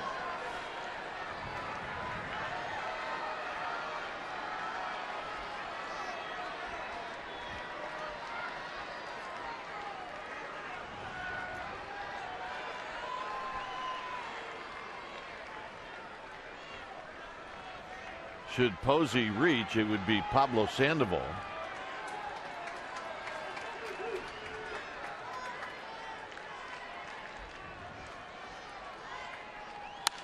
And Buster Posey flips one down the right field line, and this one is going to fall. And it's a ground rule double. And Sandoval's coming up. Well, right now, Dusty Baker has an opportunity to pitch to who he wants to, whether he wants to face Sandoval or Pagan. He's got an open first base. And look at the location. It kind of runs up and in. He fights it off. And with Jay Bruce playing way over to protect the gap in right center, he exposes the line. I'm not sure if he's playing straight away he's going to catch this either. Ball hops into the stands. A ground rule double. Well,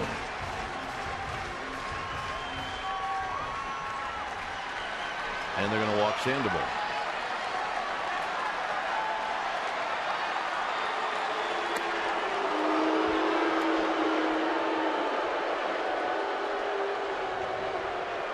So the Reds are going to challenge Pagan to see if he can beat them again. Well, it happened on getaway day when the Giants were in Cincinnati earlier this year. It was Pagan that came up with a dramatic swing of the bat, a home run that made the Giants winners, and it happened in a game where you didn't think they were going to have a chance to win. And here he has an opportunity to do the same thing. Getaway day for both teams. After today's game, the Reds will head down to Los Angeles to play the Dodgers in the second city of their 3-city road trip. The Giants, of course, will head off to Washington.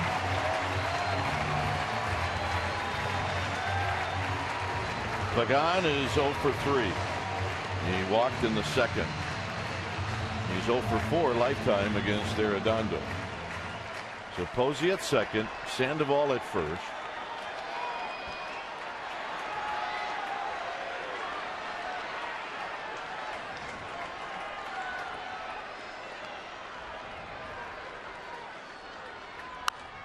Foul back. No balls and 1 strike. He's been pretty steady going at the Giants with first pitch splits. So it's obvious that he's got a good feel of that pitch.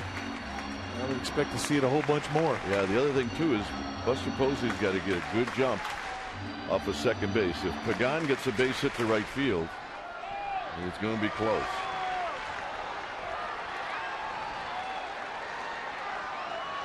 Straightaway defense in the outfield, straightaway defense in the infield, deep.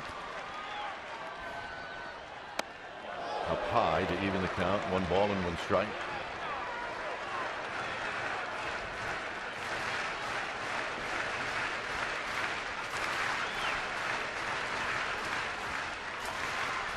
Yeah, they brought him along and they're coming in handy. Valley caps. 1 ball and 1 strike.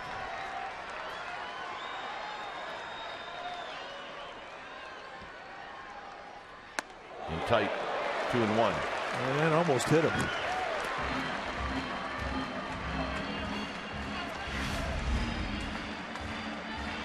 .92-mile-an-hour fastball right up around the tricep.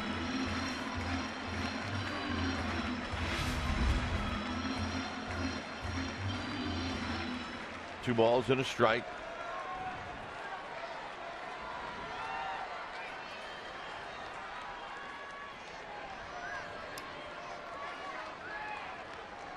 And the pitch to Pagan. Outside, 3-1. Not close. Well, now if you're Pagan, you can pick a spot.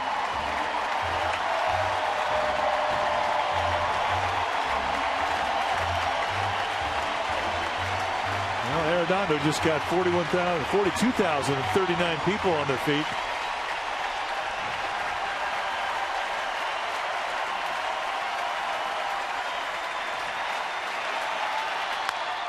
Hit out to right field. Bruce back. Bruce leaps, and it's over his head, and the game is over. Unbelievable.